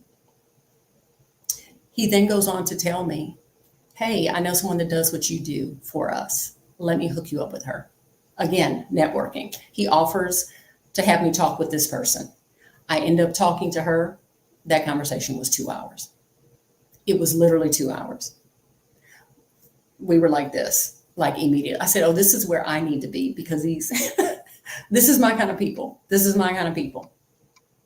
So that's kind of the story of like how I went through that. So this time I'm doing all the same things. Now I have even more resources. I have all the resources at the tech company I just left sending me stuff. I have managers saying, send me things, and I will post on my LinkedIn that I support you finding a role, this, that, and the other. Networking. And yes, you can do the whole applying. You can do your whole applying thing and applying a lot. I know a lot of people are like, I apply a lot and this, that, and the other. And I have applied more this time. I think just because there's so many different, I want to say there's a lot of competition. There's a lot of people in looking right now. There are a lot of, that's how I said, there's a lot of people looking. Don't think of it as competition. There's a lot of people looking. Not everything is right for every person. So I have put out more applications this time, but that's mostly because I found out that when I apply, people were like, if I reach out to someone and I'm like, can you do a soft intro for me? And I'm networking, the first thing they ask me is, have you already applied? Because they need to be able to like build their case and be able to be like, she's already in the applicant system, just pull her resume type thing. So I have applied a lot more than the first round. The first round was really a role that wasn't even listed. I was networking with the same company, and the company was like, we're looking, nothing's open. Boom, we have a contract role. You want it. Like, this is for you. Like, this is not even out. We're bringing in a contractor, could go contract to perm. This is it. Do you want it? And it was like, oh yeah, I want it. I've been waiting. So it took me like 6 months to get into this picture. But like I said, I was very targeted. Like, I literally wanted this company. And once I had talked to those two individuals at the company, I didn't apply anywhere else. I didn't. I was like, this is where I'm going to work. This is where I'm going to work. And yeah, I worked there. Yeah, I worked there. So don't be afraid to ask for what you want. Don't be afraid. So let's see. I hope that answers your question of what I'm doing, learning to live, what I'm doing this time. So the only thing different is I am putting a lot more resumes out, but that's also because I have a lot more connections. So I'm applying more because I need to have my resume in the queue, and the queues are getting full so quickly that the jobs are being listed and they're not staying up for weeks and weeks like they used to. They might stay up for, a week max, like 7 days. And then by the time I network with someone and they get back to me, it takes time. People are not on LinkedIn every day. Some people barely check it. So I have to at least have my resume in the queue so that when they get ready to contact maybe, whoever they know there, they can say, yes, she's already applied. She's at least in the applicant pool. So hope that answers the question. I'll move on to the next question. And it says, so Rachel was asking, where did I go in Mexico? So I've been a lot of different places in Mexico. Let me see if I can remember everywhere. First place I went to Mexico was Mexico City. So this, I don't want to say that I am a high risk person, but I am very much a think outside the box person. Like, I've fostered that mentality over time with the things that I've read, the things that the people I've started to surround myself with.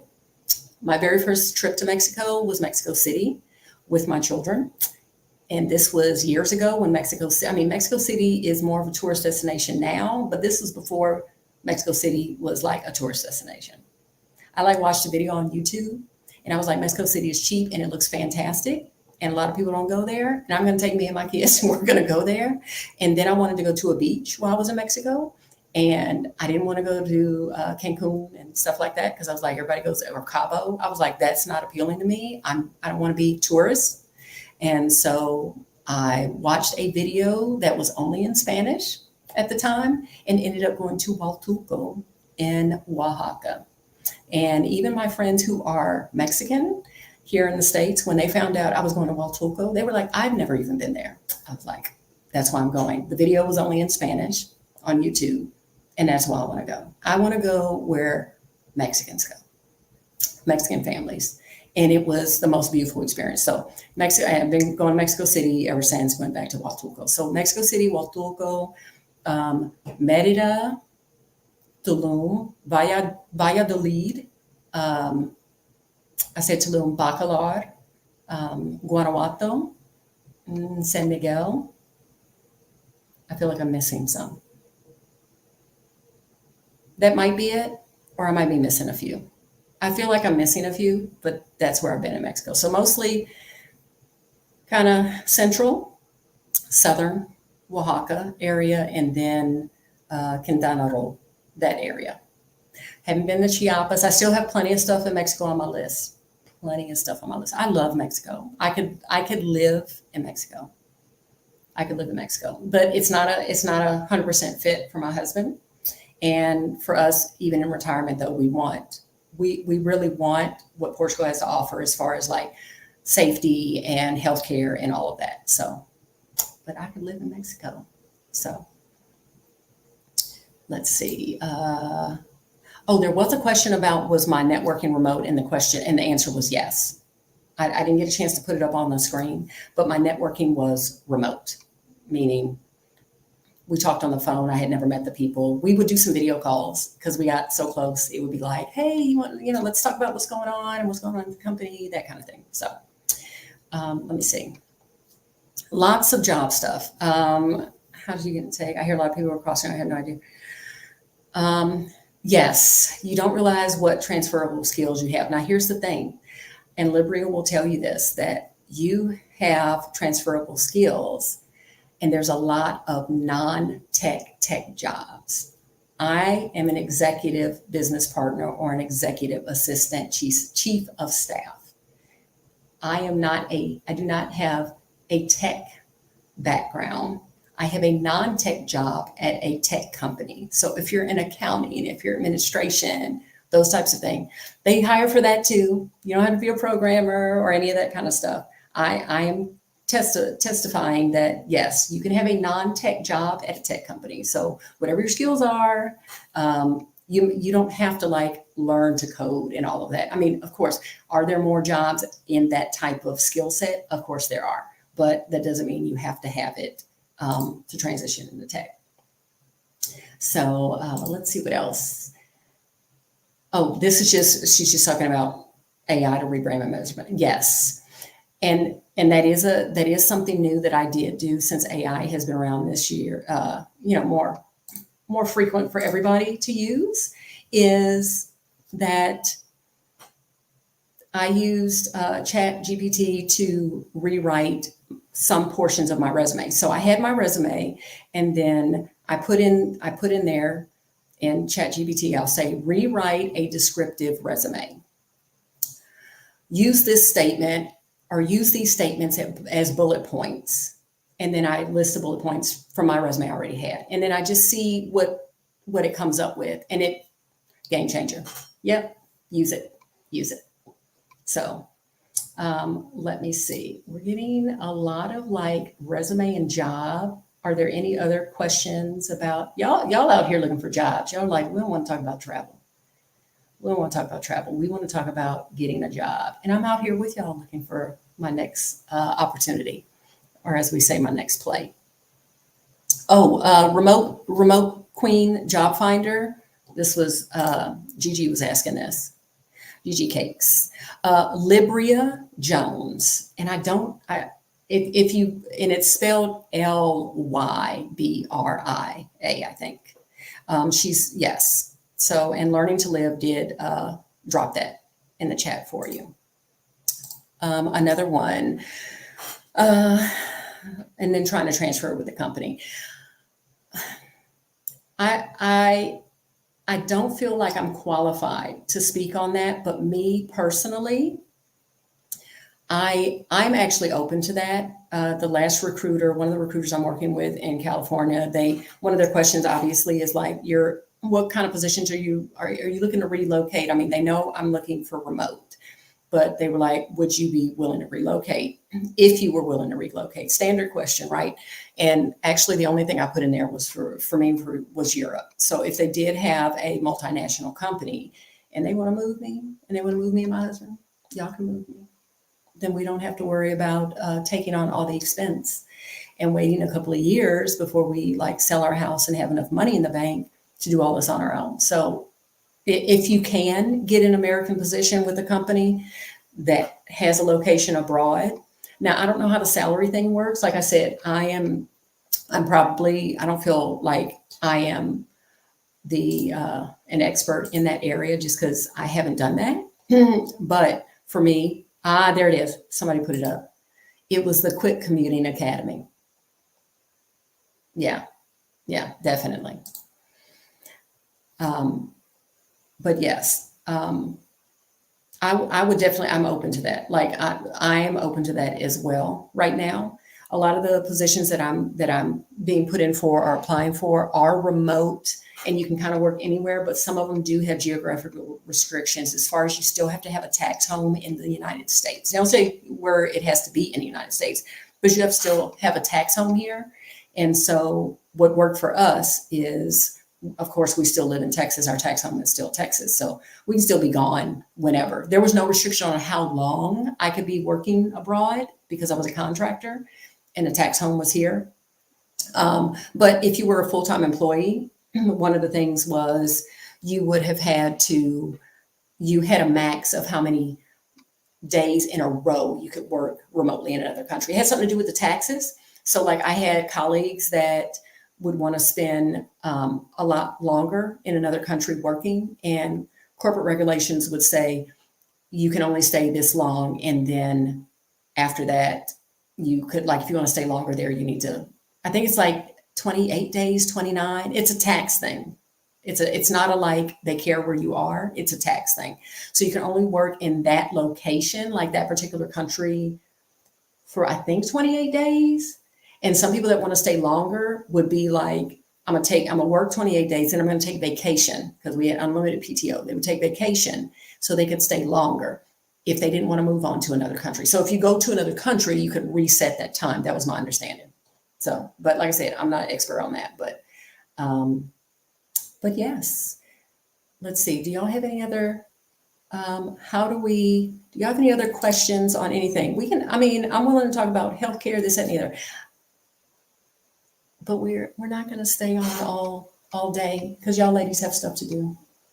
I'm sure y'all have stuff to do because we just said that you're going to start reframing what a luxury life looks like for you. I'm sure there's something you can do today towards that, whatever small or large it is. Maybe it is getting another job. Maybe it's not.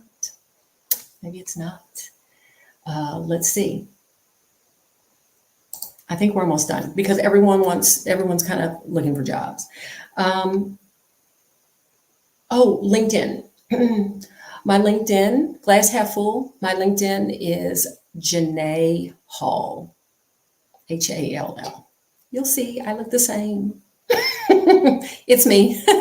It's not like you'll see. It's not like I look exactly the same, and it really fits me. I have not been mentioning this, but please subscribe to my channel before I leave you all today. We will continue to discuss how to build things into the life that you want. And I have been on this journey, and it's one of those where I wish someone at the beginning would have been like, let me hold your hand just a little bit. That's something you can let go a little bit sooner than you did, that type of thing. Oh, this is a good way to get rid of that old paradigm. So yes. Subscribe. And if you know what you can do this weekend? Download the Life Hack Starter Guide. It just gives you some things to think about, and you would be like, I didn't think about that. I need to be thinking about it.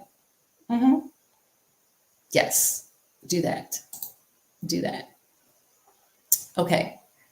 I think, yes. And please, for Stephanie, please press the like button so she continues to get everything that she needs for her channel.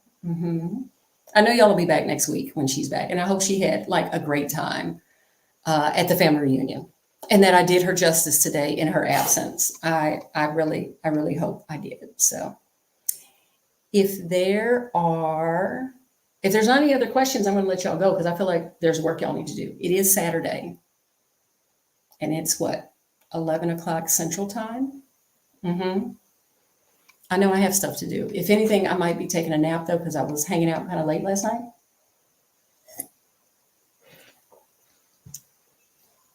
Oh, and okay, I see Stephanie has asked a question. When Stephanie asks me a question, this is how my relationship with Stephanie goes. When Stephanie asks me a question, she's not asking me a question.